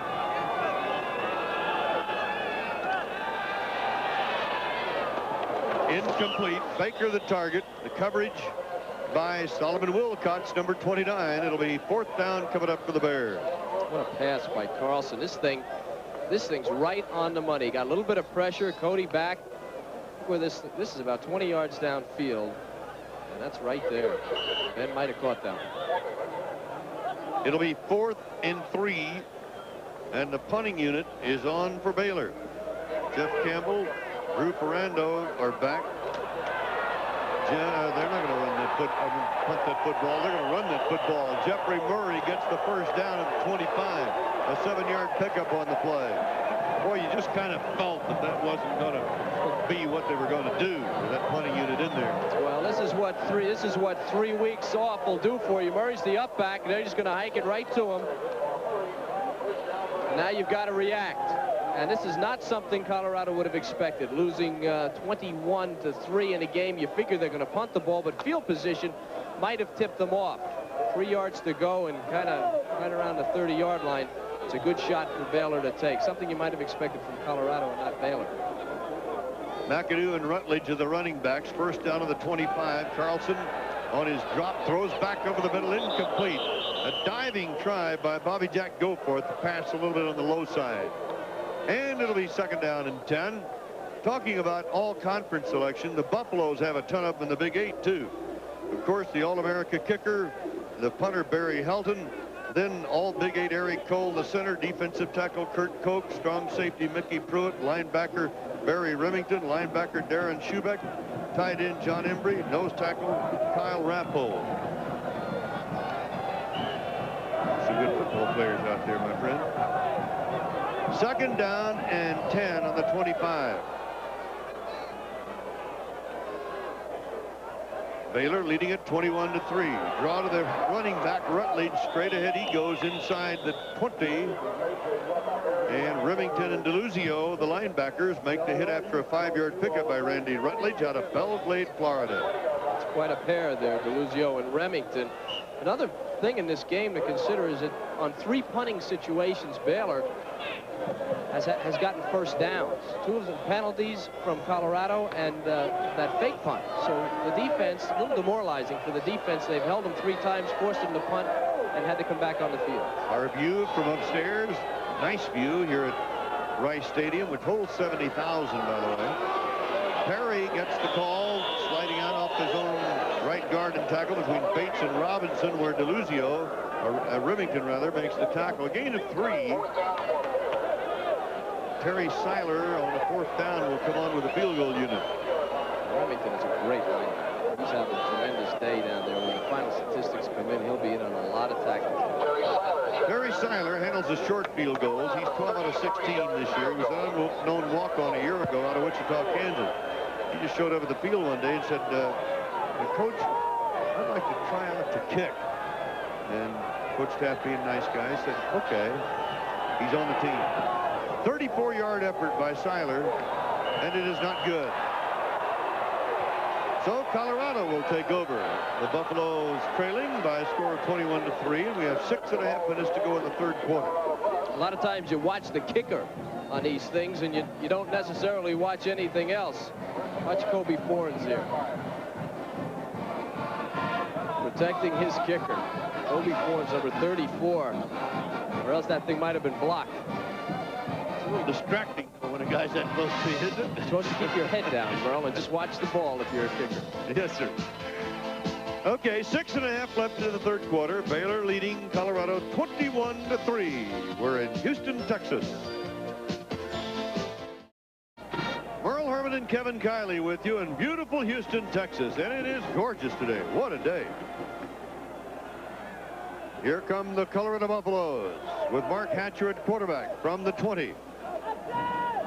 Hatcher options to his running back Oliver, and Oliver is all the way out to the 39-yard line. James Francis, a weak side linebacker, stops this freshman from Clements High School in Houston. So he's putting on a show for the home folks, 18 yards. Well, a little wrinkle here. What we have is a counter option here. See, you got the fullback, and they're going to go the other way. A little spin by the quarterback, Hatcher, and then the pitch is just perfect. Gets Oliver in the right place, and he's down the road over the 30-yard line. A little more of this. They need to establish the fullback, though. Ball marked at the 38 officially. Lance Carl split wide to the left side. Colorado stays on the ground, diving straight ahead. Eric Kissick, the fullback, number 33, to the 42. Vincent Carpenter, 98, the right tackle, who's now in. He's from Lamarck, Texas. Well, see, the reason they go back to the fullback all the time is because of this. When you go wide, and they were forced to go wide early, this is what's going to happen. Every time they've tried to throw the pass, they've been sacked. Well, not every time, but just about. And a lot of their wide plays are getting thrown for losses because Baylor's killing them. In the wide plays, they haven't established the fullback. If they can pound up the middle, they get the defense to close in a little bit, they'll have some room to run. Hatcher keeps this time, makes his cut, and gets jarred at the 45 by Henry Green, the defensive left tackle from San Angelo, Texas. Getting 3 yards on that play. The two tackles are doing a great job. The inside people, Couch earlier and Sheffield, doing a great job inside for Baylor. And when the tackles can handle the dive, your linebackers are free to run. They don't have to sit there and wait for that dive back, the fullback, and they'll get outside and help on the pitch.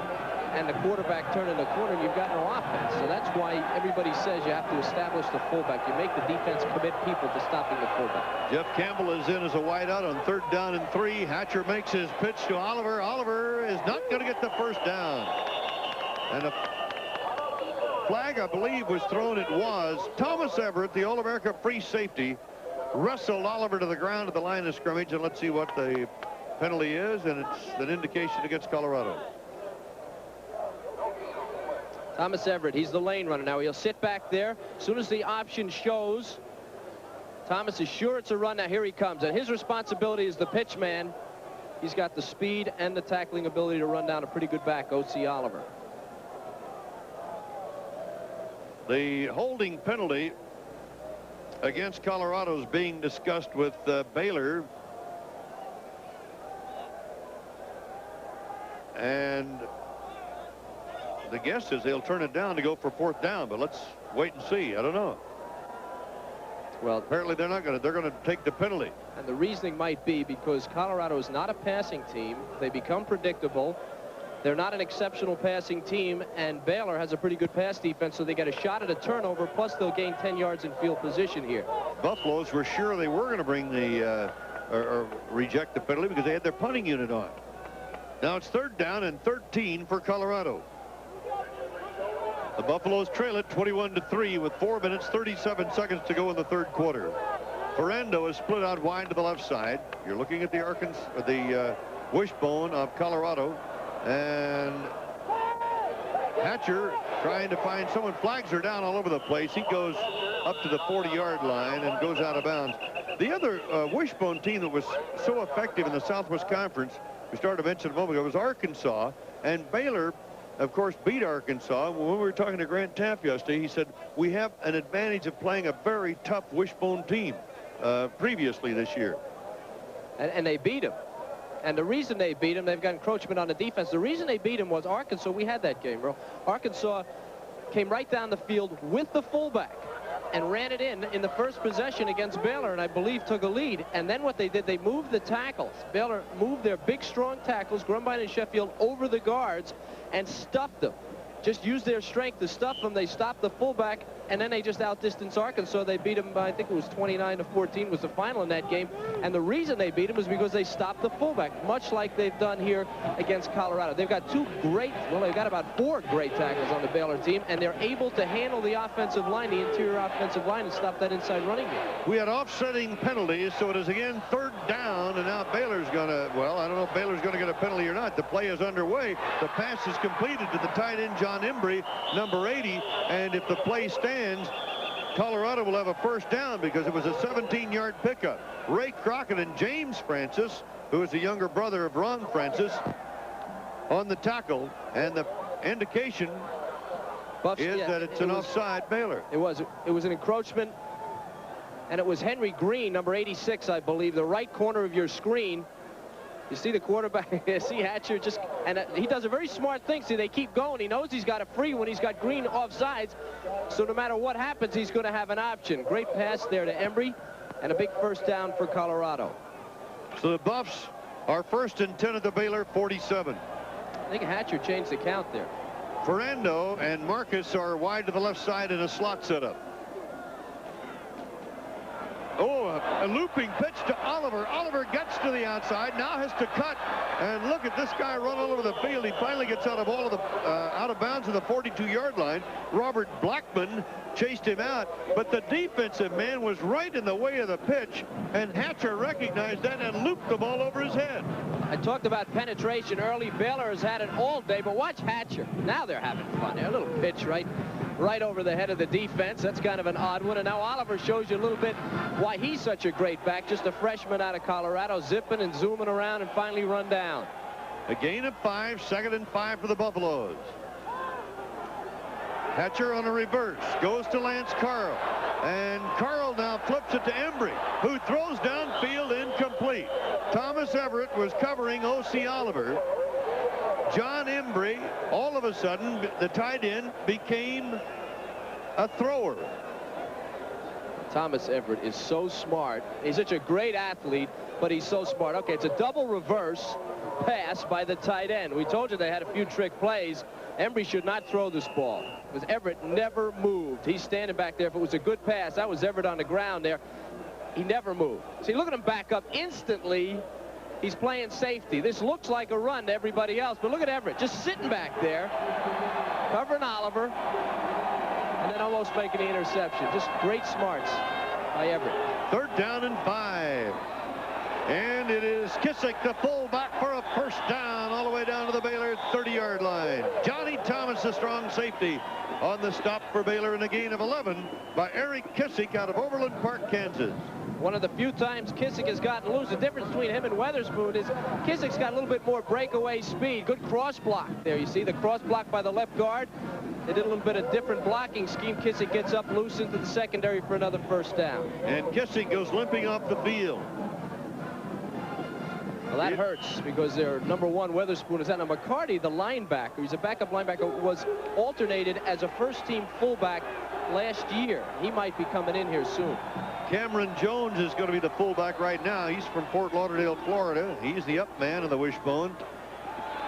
And here goes Hatcher. Hatcher, touchdown!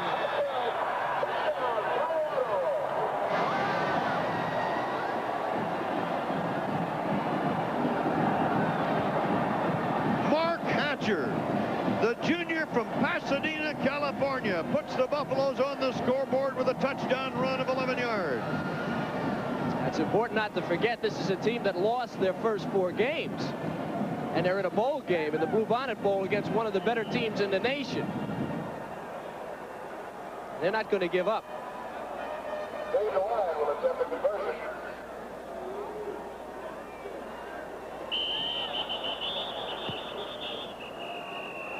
So flags go down as we get ready for the extra point. Did I say 11 yards? I meant a 30-yard touchdown run by Mark Hatcher. Now let's see what the flag's about. It was the defense unloading on the offense.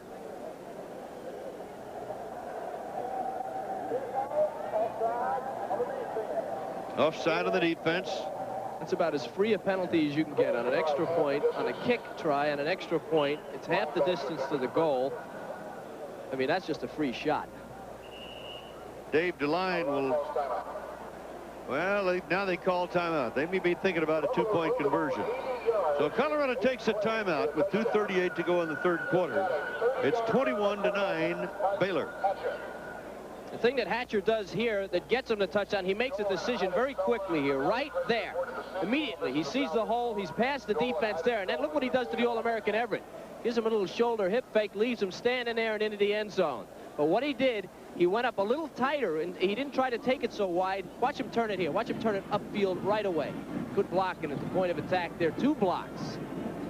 And now Hatcher going into the end zone. That was Cameron Jones, the guy just came in the game at fullback, making 2 blocks for Hatcher on that option, getting him a touchdown. So Colorado discusses the situation. 2:38 to go in the third quarter. Well, 2 points gets him within 10, Merle, so that would be a touchdown and a field goal, and the 1 point really doesn't do him a whole lot of good. Bill McCartney and his Colorado Buffaloes. Boy, did they turn this year around. We mentioned at the outset of the ball game, combined, the two teams, Baylor and Colorado, won 10 of their last 11 games. Well, they came in here on a roll. A couple of the teams in there that were beaten. Nebraska was beaten by Colorado. Arkansas and Texas beaten by Baylor. All of those programs, excellent programs, some of the best in the country. So these teams have played some pretty good people. Here we go for the 2-point conversion try. Here comes the blitz, and it is Ray Berry on the blitz who gets Cameron Jones.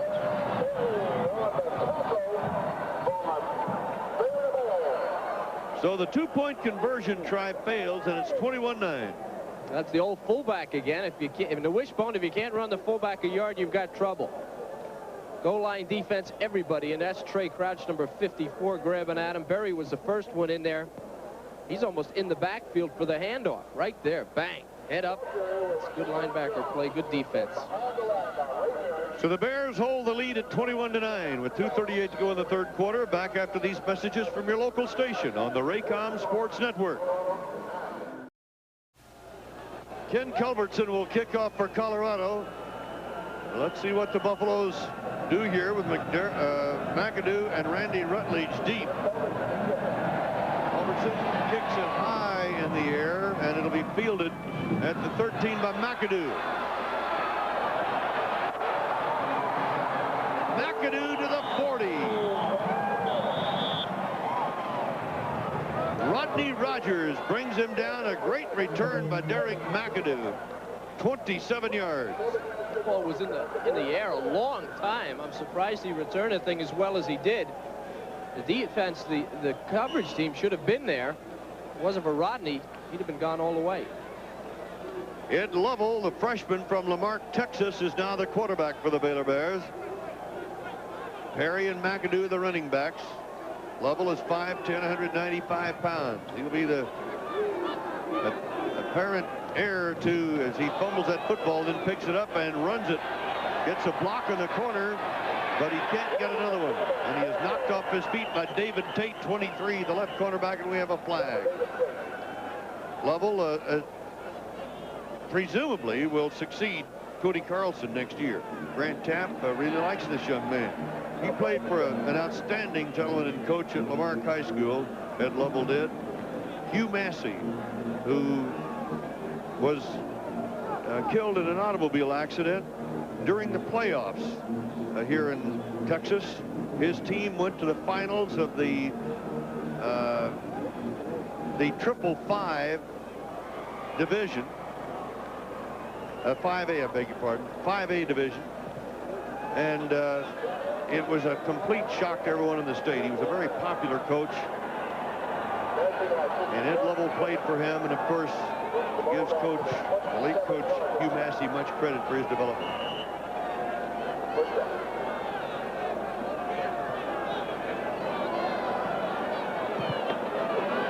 Penalty against Baylor, making it first down 25. A good spot for Colorado to blitz hard on this guy. Lovell has to run it, and he dives out to the 39, where Barry Remington, number 40, makes the tackle. Colorado really not a blitzing team, but first and 25, you got to figure as a young kid in the game, it's a bowl game. You want to try and get him to do something. I think what they're afraid of is to go man-to-man, which you would have to do if you blitzed, and they don't want to get caught man-to-man on some of these Baylor receivers. Gain of 13. It'll be second down, 11 yards to go. Coming into the game now is Darnell Chase. He brings the play in for the Baylor Bears. He's a speedster too, Merle. They bring him in when they want to go deep. Addicks up over the ball. Stewart, Palmer, Ware, and Hancock. The interior line in there offensively now for Baylor. A little play action by Lovell. And Lovell fires, completes it to Matt Clark. Clark on the 44-yard line, and Chase was the deep man. Mickey Pruitt, the strong safety, 19, made the tackle on Clark. 19 yards. Merle, they went to 2 tight ends on this thing. They get a little blocking on Koch, but I'll tell you about these tight ends in a minute. Nice job on the big guy. He's not getting a Lovell. Lovell's able to thread the needle. The 2 tight ends they used were both wide receivers. Clark lined up right here. Number 8, he's a wideout. They lined him up as a tight end, and it messed up the coverage. He finds a dead spot. Lovell finds him, and then the defense finds him too. Clark has caught 3 passes for 58 yards for Baylor. First down at the 43. Lovell to Perry, and Perry straight ahead to the 40, where Kurt Koch, 265-pound, 6'8" giant right tackle, hits him. You know about Grant Taft, and he's not, because he has a lead 21-9 is not the reason that Lovell is playing. Lovell is playing because he's a good quarterback, and that Grant plays all of his people. And as evidenced by the fact that that he came in, he's at first and 25 in 2 plays. He's got a first down. Here's a second down situation for Lovell. He options, now pitches, and it is McAdoo who gets hit just as he gets the football. Manages to move to about the 38-yard line. Gain of 2. David Tate, 23. And Darren Schubeck, number 90, the outside linebacker, on the hit on Derek McAdoo, who scored 2 touchdowns today. And we have come to the end of the line for the 3rd quarter here in the 28th Bluebonnet Bowl game in Houston, Texas. Derek McAdoo has turned in a very nice performance for Baylor this afternoon. So at the end of 3, it's Baylor 21 and Colorado 9. And the 4th quarter will come to you from Houston, Texas, right after this. In the 4th quarter, Baylor leading it by a score of 21-9, and a 3rd down on the 39-yard line of Colorado. Lovell on a straight drop under a rush, fires it away and completes it to Perry. Going to be close to a first down. Darren Schubeck, number 90, the all Big 8 outside linebacker, made the hit for Colorado, a gain of 4. Baylor leading it 21-9. Let's see where they line that ball up. Travel arrangements made through Eastern, the airline with more flights to Mora, Florida. This winter, fly with Eastern to a memorable vacation. Eastern, the one to the sun.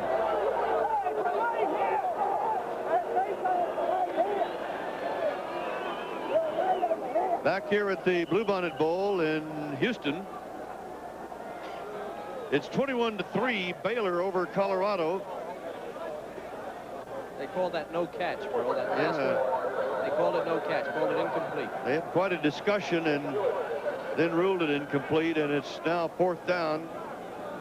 And the punting unit is on with Jim Mueller from Plano, Texas, and Jeff Campbell from Vail, Colorado, and Drew Ferrando from Menlo Park, California, deep.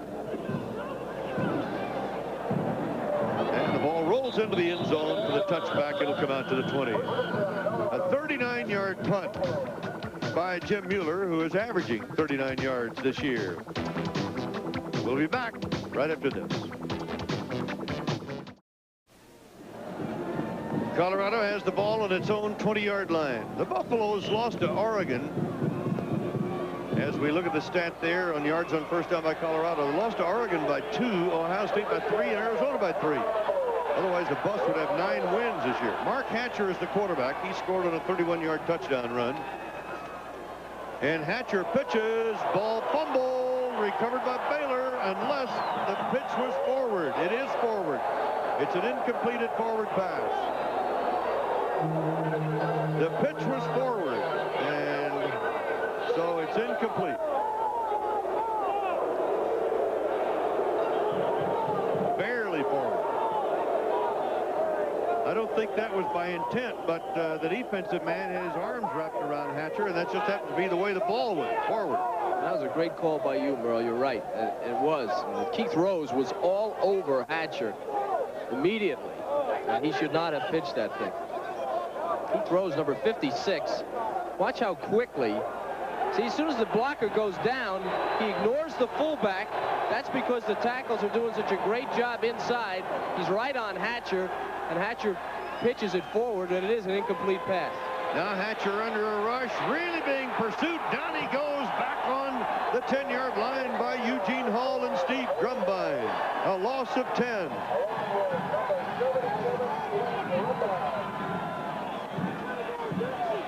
Well, part of the problem with this team is they're not a passing team, and they don't like to be caught in these types of situations. Let's take a look again at this thing, and the officials call this thing a forward pass. And as you can see, it is. You can see where he is on the line there, and he just pitches it forward. It's meant to be some kind of a lateral, but everybody's out of position, and that's why it was a forward pass. Third down at the 10. With 20 yards to go for the first down. Hatcher on a drop to throw, cranks it up, fires it away, and hits a target. Fumble. Baylor on the recovery. John Embry caught the pass for a first down, fumbled it, and Baylor recovered it.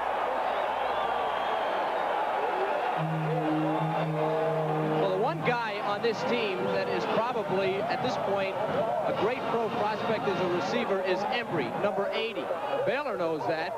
And Colorado, in order to get back in this game, has got to go to him. They do here, and they get a bad break.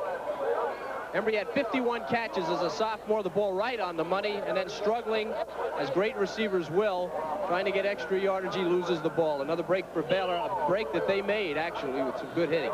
And it was Thomas Everett, number 27, the 5'8", 175-pound All-America, who put on the hit and wrestled the ball loose, knocking it loose, and then recovered by Baylor. Ed Lovell, the quarterback, on the 32-yard line of Colorado. Fourth quarter.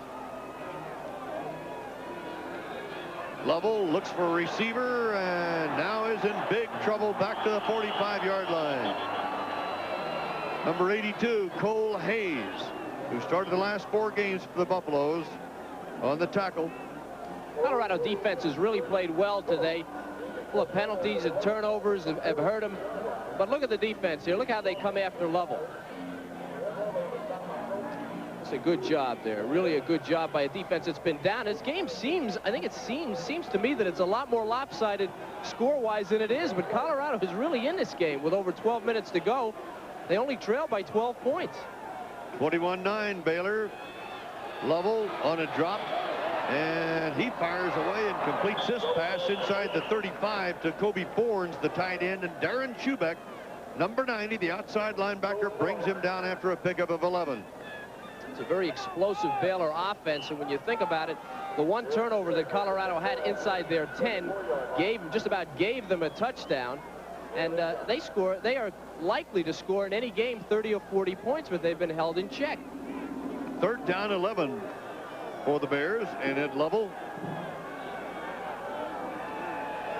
3 wideouts to the right side. Lovell throws to the near side, dropped by James Jarman, who has just come into the backfield. James is a sophomore from Giddings, Texas, number 31. Get those Eric Dickerson glasses. So Ed Lovell, 2 out of 3, 28 yards coming into the game. He had 19 out of 41 for 290 yards in limited action this year. That was a good pass, too. That should have been 3 for 3. That was right on the money. So the Bears have a 4th down coming up and a 21-9 lead. 11:54 to play in this game. 4th down, 11.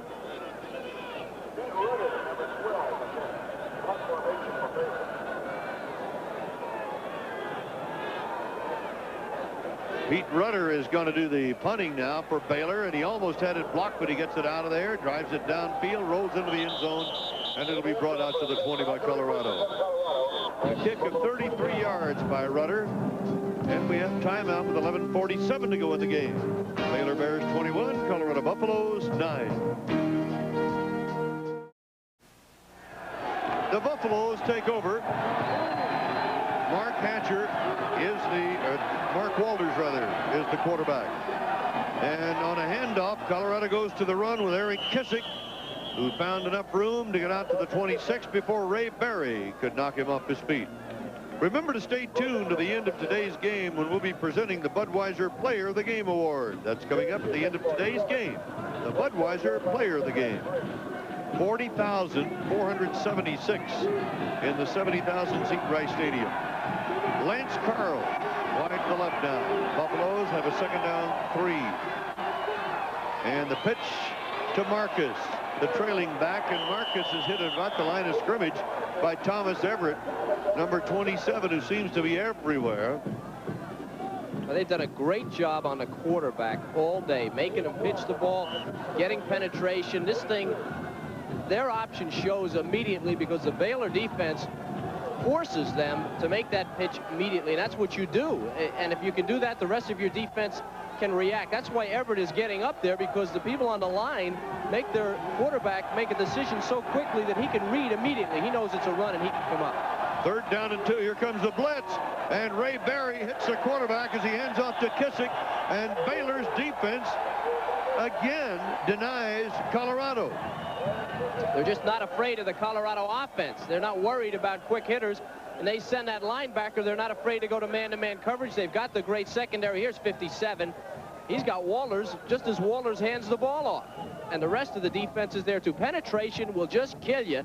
If you give up that kind of penetration to a defense, they'll eat you alive. And Baylor's defense has eaten this wishbone alive. That's all that's left on the turkey here is a wishbone. They've eaten all the meat all day. On 4th down and 3, Barry Helton kicks it away to Thomas Everett. Everett fair catching on his own 36. So we have a timeout now with 9:53 left to play in the game. That was a 37-yard kick.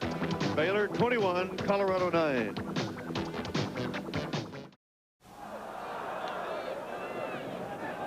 Well, you can see right here the difference probably in the game is Baylor has been in the backfield 13 times for minus 41 yards, been devastating to the wishbone. Colorado defense just 4 times for minus 17. Lovell in there at quarterback, operating behind the number 2 line, or the alternate line, if you will. And Baylor goes to the run with Jeffrey Murray, but he doesn't go anywhere. Maybe a yard, as Don DeLuzio, 49, the inside linebacker, is the lead tackler, that junior from Arvada, Colorado. And it's a gain of 2. It'll be 2nd down and 8. You have a team like Colorado that really depends on great defense. The offense's responsibility at this point, with 9.5 minutes to go, is to get their defense back in the game, and they need to get within 1 score, because then the defense can win the game for you. Colorado has got to get some field position and get some points. Eric McCarty, number 32 from Boulder, is playing the other linebacker spot. Tom Dunn is in there now for the University of Colorado, an outside linebacker, as Lovell throws and misfires, looking for David Davis, number 1, the split end. That didn't look like that bad a pass. We have a note now that Cody Carlson has a bruised knee. Earlier, he'd had a little trouble with the shoulder, but now a bruised knee and is not expected to return. But he is sending the plays in. Great player. That's it then, I guess, for Cody as a Baylor Bear, and he's been a great one through the years. He shared the quarterbacking duties until this year with Tom Mickey. They alternated. In fact, one year they alternated on every play. 3rd down 9. Lovell on a straight drop, being pursued, fires away to the near sideline to Perry at the 41. So he didn't get a lot, maybe 3. Eric McCarty, number 32, who's there on the coverage, and it's 4th down for Baylor. And once again, the punting unit comes on. The thing you lose there in experience without Carlson is Carlson would have picked out a receiver and thrown to somebody probably who was over the 1st down marker. Lovell's still learning, just found an open receiver. Jim Mueller kicking it away. Jeff Campbell is deep for Colorado. Calls for a fair catch. Takes it at about the 21, maybe the 22. So we have a timeout, 37-yard kick. We'll be back after these messages from your local station on the Raycom Sports Network. I want to thank our spotters, Mike Strauss, who has spotted Colorado, Jeff Sims of Baylor, and our statistician, Lee Friday. A lot of players to follow today, and they followed them well. Mark Walters at quarterback. And here comes a reverse. It is Campbell carrying. Campbell at the 25, at the 30, 32, belted out of bounds, 32-yard line, maybe a 1st down. Ron Francis, the defensive left halfback, knocked him out. He might be a little bit short. We don't talk a lot about Francis. He's a hitter out there. Used to be an offensive back. Watch the official on this thing. It's a reverse. You could expect this from Colorado at this point. Watch the official. The official gets out of the way. Campbell comes around the corner. He's going to get a little bit of block here right over the 20. And then watch Francis lower the boom on him. This guy's a great football player. He led the Southwest Conference in interceptions. He had 8. He was the leading rusher 2 years ago on offense for Baylor. He's not very big, but there are some players in professional football that are about that size that are great players. Washington's Darrell Green reminds me of one, and he's that same type of player. He'll be a great pro. Ron Francis now has 14 interceptions in 2 years, 8 this year, 6 last year, and he only played defensive back last year and this year. The year before, he was the leading ball carrier for Baylor. It's a great defensive secondary. He plays back there with Everett, who has 6 interceptions this year. Yeah, you don't like to have to throw, and how about Colorado has to throw into that in order to win this game. To come back, they have to throw into that secondary. 1st down for the Buffaloes. O.C. Oliver is out. Sam Smith is in the backfield now for Colorado. He's the junior from Aurora, Colorado. 1st down, Buffaloes. Mark Walters at quarterback. Walters looks and throws to the far side of the field. A diving try by Ferrando, and a catch by Ferrando. Now, this is a heck of a catch, Merle. From up here, when he threw that ball, I would have said that ball's going to hit the ground 5 yards from anybody. Walters anticipating Ferrando coming back for the ball. Good block there, and this thing, now, right here, I thought it was going to hit the ground. Watch Ferrando lay out. And he made it. He got his arms under the ball. Going out of bounds, keeps his feet in. Great catch, Drew Ferrando. Gain of 12 yards, 1st down, Buffaloes. We have 8:17 to go in the game. Buffaloes trailing by a score of 21-9. And an errant pitch. Oliver has to go back to get it. He wisely falls on the ball because there are about 9 white shirts around it. The reason this happens, and it's happened the entire day, you see Bill McCartney puts his head down, is because they show so quickly on defense on that option. They're getting nothing at the corner block. There's nobody's holding back that corner force guy, and he's showing immediately on the quarterback. And in that case, Walters just tossed the ball out there, and Oliver wasn't there. 23-yard loss, and 2nd and 33 coming up for the Buffaloes. Showing blitz from the outside. Now they back up. Walters to Oliver. Oliver at the 30, cuts back in, still on his feet at the 40, out to the 41. Nice recovery. Anthony Coleman made the tackle. That's a 19-yard pickup, but they just lost 23 on the previous play. Blocking the key here. This should not have been a surprise to the Baylor defense. Colorado doesn't have a whole lot of options here. Screen and draw would have been one of them. You can't really draw that well out of the wishbone. Here you go out to Oliver. Berry gets taken down on the corner with a great block, and now Oliver cutting inside to pick up some extra yardage. The freshman, and he'll be around for a few years. He's a good one. 3rd down and 14 for the Buffaloes. Walters pulled down at the 40 for a loss of a yard by Eugene Hall, number 91, the defensive left end. The drop. What's happening here, they're running a wishbone, and he takes such a deep drop. Watch how far back he goes. He's leaving himself too much room to get back to the line of scrimmage. That's about a 9-yard drop, and by the time he decides to come back up, he's not even yet to the line of scrimmage. They need a shorter drop, needs to make decisions a little quicker. He's a youngster, though, and it is a wishbone offense, and you can only practice so many things. 4th down, 15. Buffaloes will go for it.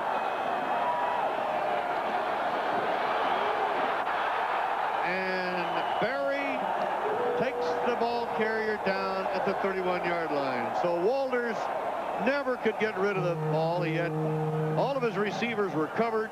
There was no place for him to go, and he turns it over on the 4th down. That's a great football player, Berry. Again, he takes a deep drop. Now Berry's sitting way back. This is a late blitz.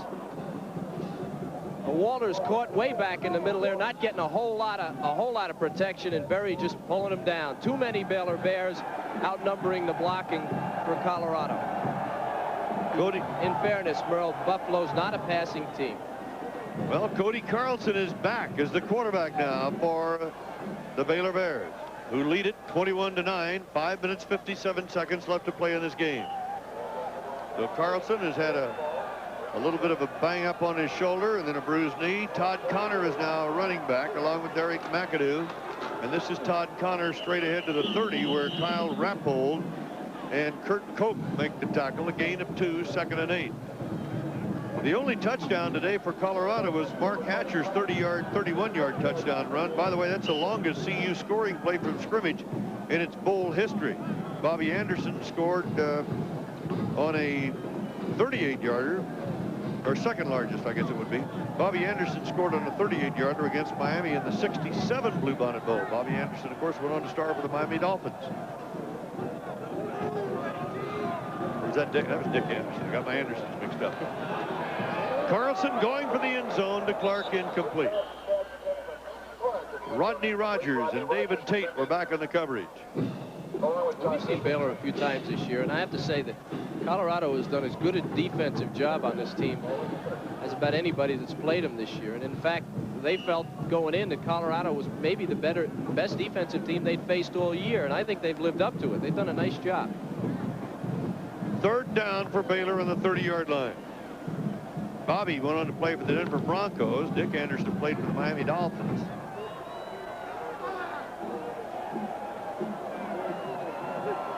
And Carlson back at a 3rd down pass, blitz on, and he fires away. It is intercepted on the 29, return to the 32 as Colorado picks off the Carlson pass. And Schubeck, number 90, the outside linebacker, the senior from Lakewood, Colorado, gets the ball back for the Buffaloes. We have 5 minutes and 6 seconds left in the game. It is Baylor 21 and Colorado 9 in the 28th Bluebonnet Bowl. Buffaloes 1st down to their own 32 after the pass interception. Eric Coyle up over the ball for the Buffs. And the quarterback is Mark Walters. Walters firing, and it is incomplete. Going for the interception was Ron Francis, as Ferrando was the receiver out there. Well, Ferrando got double-barreled here. He got Francis, broke it up, and then Berry, 57, came along and finished them off. Walters again, not as strong an arm as Hatcher, but maybe a little more accurate. This is not all that bad a pass, but the defense is there. Here comes Francis, number 11. Now watch Berry. Hello. 2nd down, 10 on the 32. Lance Carl splits to the left side. Going to the right side is Michael Marcus out of the backfield. Sam Smith is now running back. Walters fires over the middle. A great catch by Carl. And Carl spins and goes down to about the 45. He's got a first down. Ron Francis and Robert Blackman make the tackle. Key to this play is Carl comes back for the ball. Watch number 2 come back for it. His ball is thrown right to the exact spot it needs to be. Would have been picked off, but Carl curls right in front of Everett. See him come back in front of Everett. Everett had his eye on that one. And here's the other half of that defensive tandem. Francis making the tackle. A 13-yard pickup as Oliver carries the ball to about the 47, where Aaron Grant, number 43, runs into him. And Robert Waters, 44, helps out, a linebacker. Gain of 2. Lance Carl, who just caught that pass a moment ago, caught a 52-yard touchdown pass against Nebraska. That was the winner. Walters to the far side, overshoots. Carl was covered very well, though, by Ron Francis.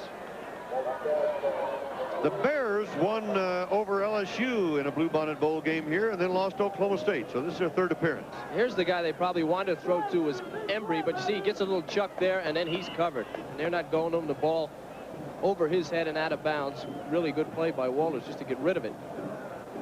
This thing's not over yet. You know, Colorado could break one, and you're talking about a 4-point game, but they need to go up on top and they throw away the play action.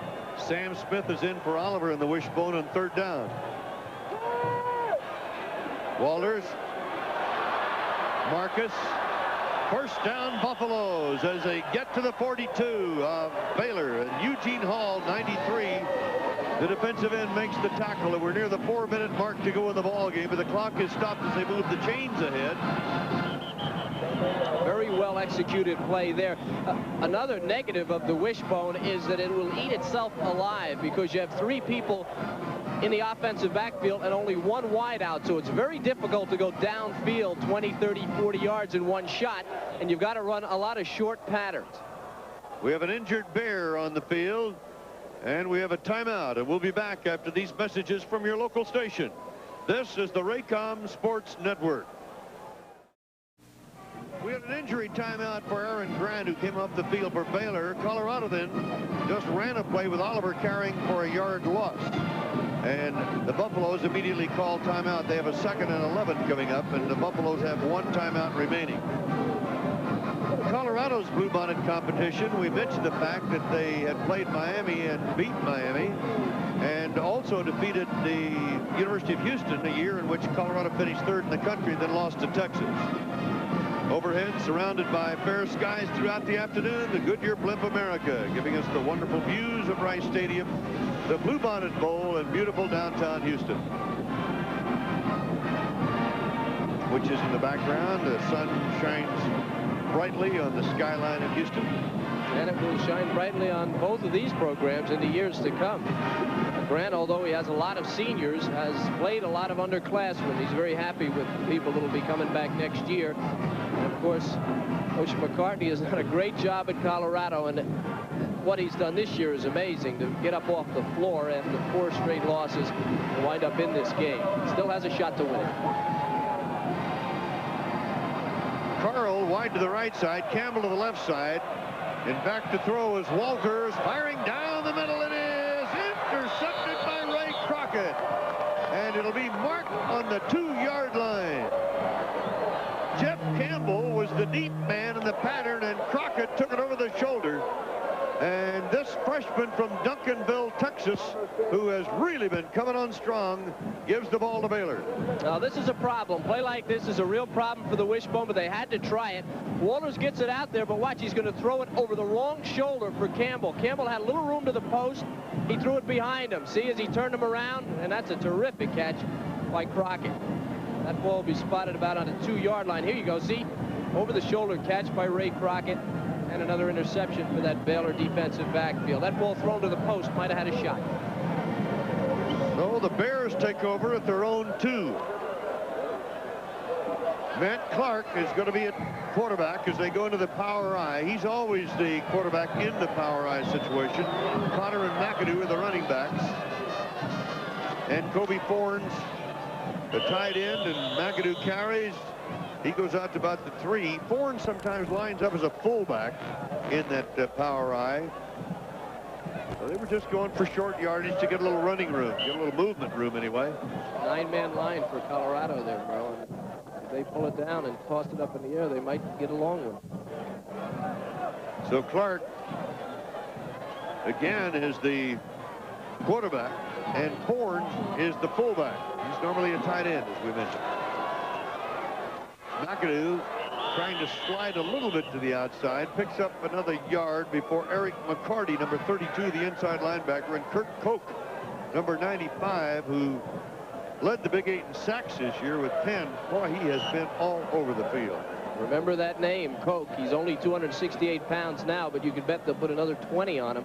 6'8". You can bet every NFL scout in the league knows about him. Third down. Clark wants a timeout. Matt Clark, the junior from Corsicana, Texas. Now the quarterback comes to the sidelines. 2:33 remaining in the game. Baylor Bears 21, Colorado Buffaloes 9. Carlson is now the quarterback for Baylor at the 6-yard line on third down. Cody, everybody covered, runs it, and he cannot get away from Mickey Pruitt, 19, the strong safety, who yanks him down at the 10, short of a first down. Another nice job by the Colorado defense. And now they've got one last shot, is to try to block this kick. These plays, actually, the way their offense has gone today, the special teams plays and opportunities like this provide their best shot at offense. They've got 9 men up as Jim Mueller will do the kicking. Out of the end zone, he'll be punting from about the goal line. They blocked one already. Campbell is back deep along with Nairn. Colorado takes this last time out, 2 minutes and 9 seconds remaining. Well, our Raycom football season comes to an end today. And, boy, we want to recognize some outstanding gentlemen with lots and lots of talent who have been able to bring this package to you. The president of Raycom Sports is Rick Ray. The executive vice president, Dee Ray. Our executive producer is Don McGuire, and today's game was directed by Lonnie Dale. Technical director, Kevin Spivey. Associate producer, David Handler. Associate director, Don Hoagland. And our season began with the Kickoff Classic back in August. Alabama and Ohio State continued throughout the year with several conference packages across the country. Then the Liberty Bowl, the Bluebonnet Bowl, and we'll be doing it for you again next year. Fourth down, Colorado cannot block that punt, and Mueller kicks it out of there high, and it goes out of bounds. Let's see where they lined it up. Campbell was over there. We'll see where they marked the ball. Well, they didn't block it, but they did rush it, and so they've got the ball now inside Baylor territory at the 42-yard line. A kick of 32 yards. So the Buffaloes, 2 minutes, 2 seconds to go. 21-9 Baylor. Mark Hatcher is back in at quarterback for Colorado. Our thanks and appreciation to the coaching staffs of both schools, the athletic departments, sports information directors for their help in today's telecast. Clark splitting wide to the left side. Hatcher fires to Clark. Francis is going to get a flag on that one. Ron Francis, pass interference. He doesn't like it, but he definitely was there a little bit early. He covers so well that I don't think he knows when he's there too early. It was a good pass. The velocity of that pass is what caused the interference. I don't think Francis misjudged it. He didn't think it would get there as quickly as it did. He's been man-to-man most of the day and done a great job. Watch him react. And he just, see, the ball got there so quickly, he was just climbing on Carl's back. It's a first down for the Buffaloes on the 31-yard line of the Baylor Bears. And there's the Bluebonnet Bowl trophy, the 28th awarded. And the Baylor Bears are looking for their second trophy to take home from Houston. Lance Carl is split out to the right side. Oliver on the pitch. Doesn't go anywhere. incomplete. Well, they're calling this one incomplete again. I'd have to question that. Again, the Baylor defense showed so quickly. He just made him toss the ball out there. This is really, it's a clinic on how to defend against the wishbone. Hatcher, watch how quickly the defense shows. Look at this. 2 Bears right away. He's not ready to pitch the ball. And now they're talking that was a forward pass. That's questionable. Marcus goes off the field with an injury. Jeff Campbell has come in as a wideout now. So that incompleted pass, 2nd and 10. Campbell is to the near side. Carl rather, to the right side. Big rush put on the quarterback. Mark Hatcher coughs the ball up. Vincent Carpenter was putting the chase on Hatcher, but the ball is marked down at the 42-yard line, and they lose 11 on that one. Spends a lot of time getting back to the pocket, and Baylor almost beat him back there. Carl brings the play in. He splits wide to the left side. The tight end, John Embry, is set right. It is 3rd down, 21. Pass into the ground, and Anthony Coleman, who was in the area, went for a dive for it. It's just simply an incompleted pass now. And with 1 minute and 3 seconds left in the game, it's 4th down, 21 for the Buffaloes. Talked a lot about that Colorado defense. The Baylor defense, the intelligence of the Baylor defense with 10 seniors on it, so well coached, and have just confused the Colorado people. And their offense, when you talk about wishbones, Bill McCartney knows this, you talk about wishbones, they're not all the same. The Oklahoma wishbone, for instance, is a wishbone with tremendous speed and a lot of versatility. This is still a young wishbone team. 4th down, Hatcher hands off. Jones gets maybe 5 yards.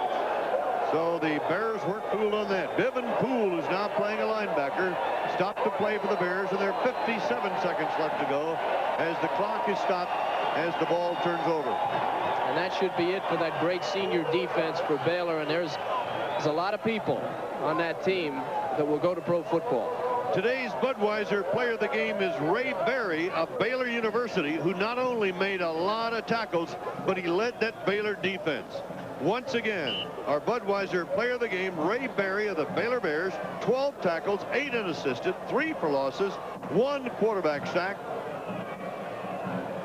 and more. Leadership.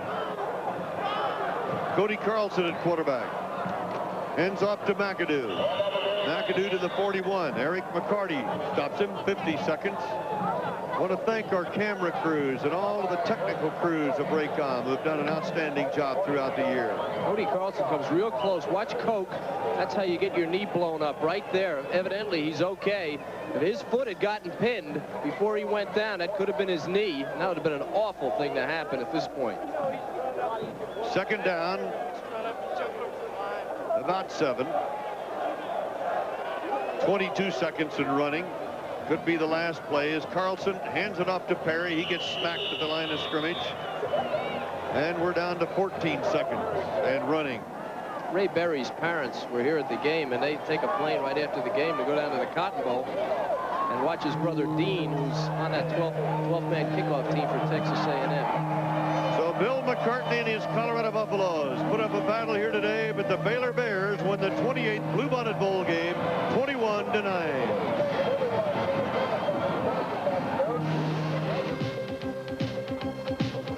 Today's Bluebonnet Bowl football game has been brought to you by Mitsubishi, who invites you to test drive and experience the new 1987 Mitsubishi cars and trucks. And by Visa, accepted worldwide for shopping, dining, and travel. Visa, it's everywhere you want to be. And by Bud Light, everything else is just a light.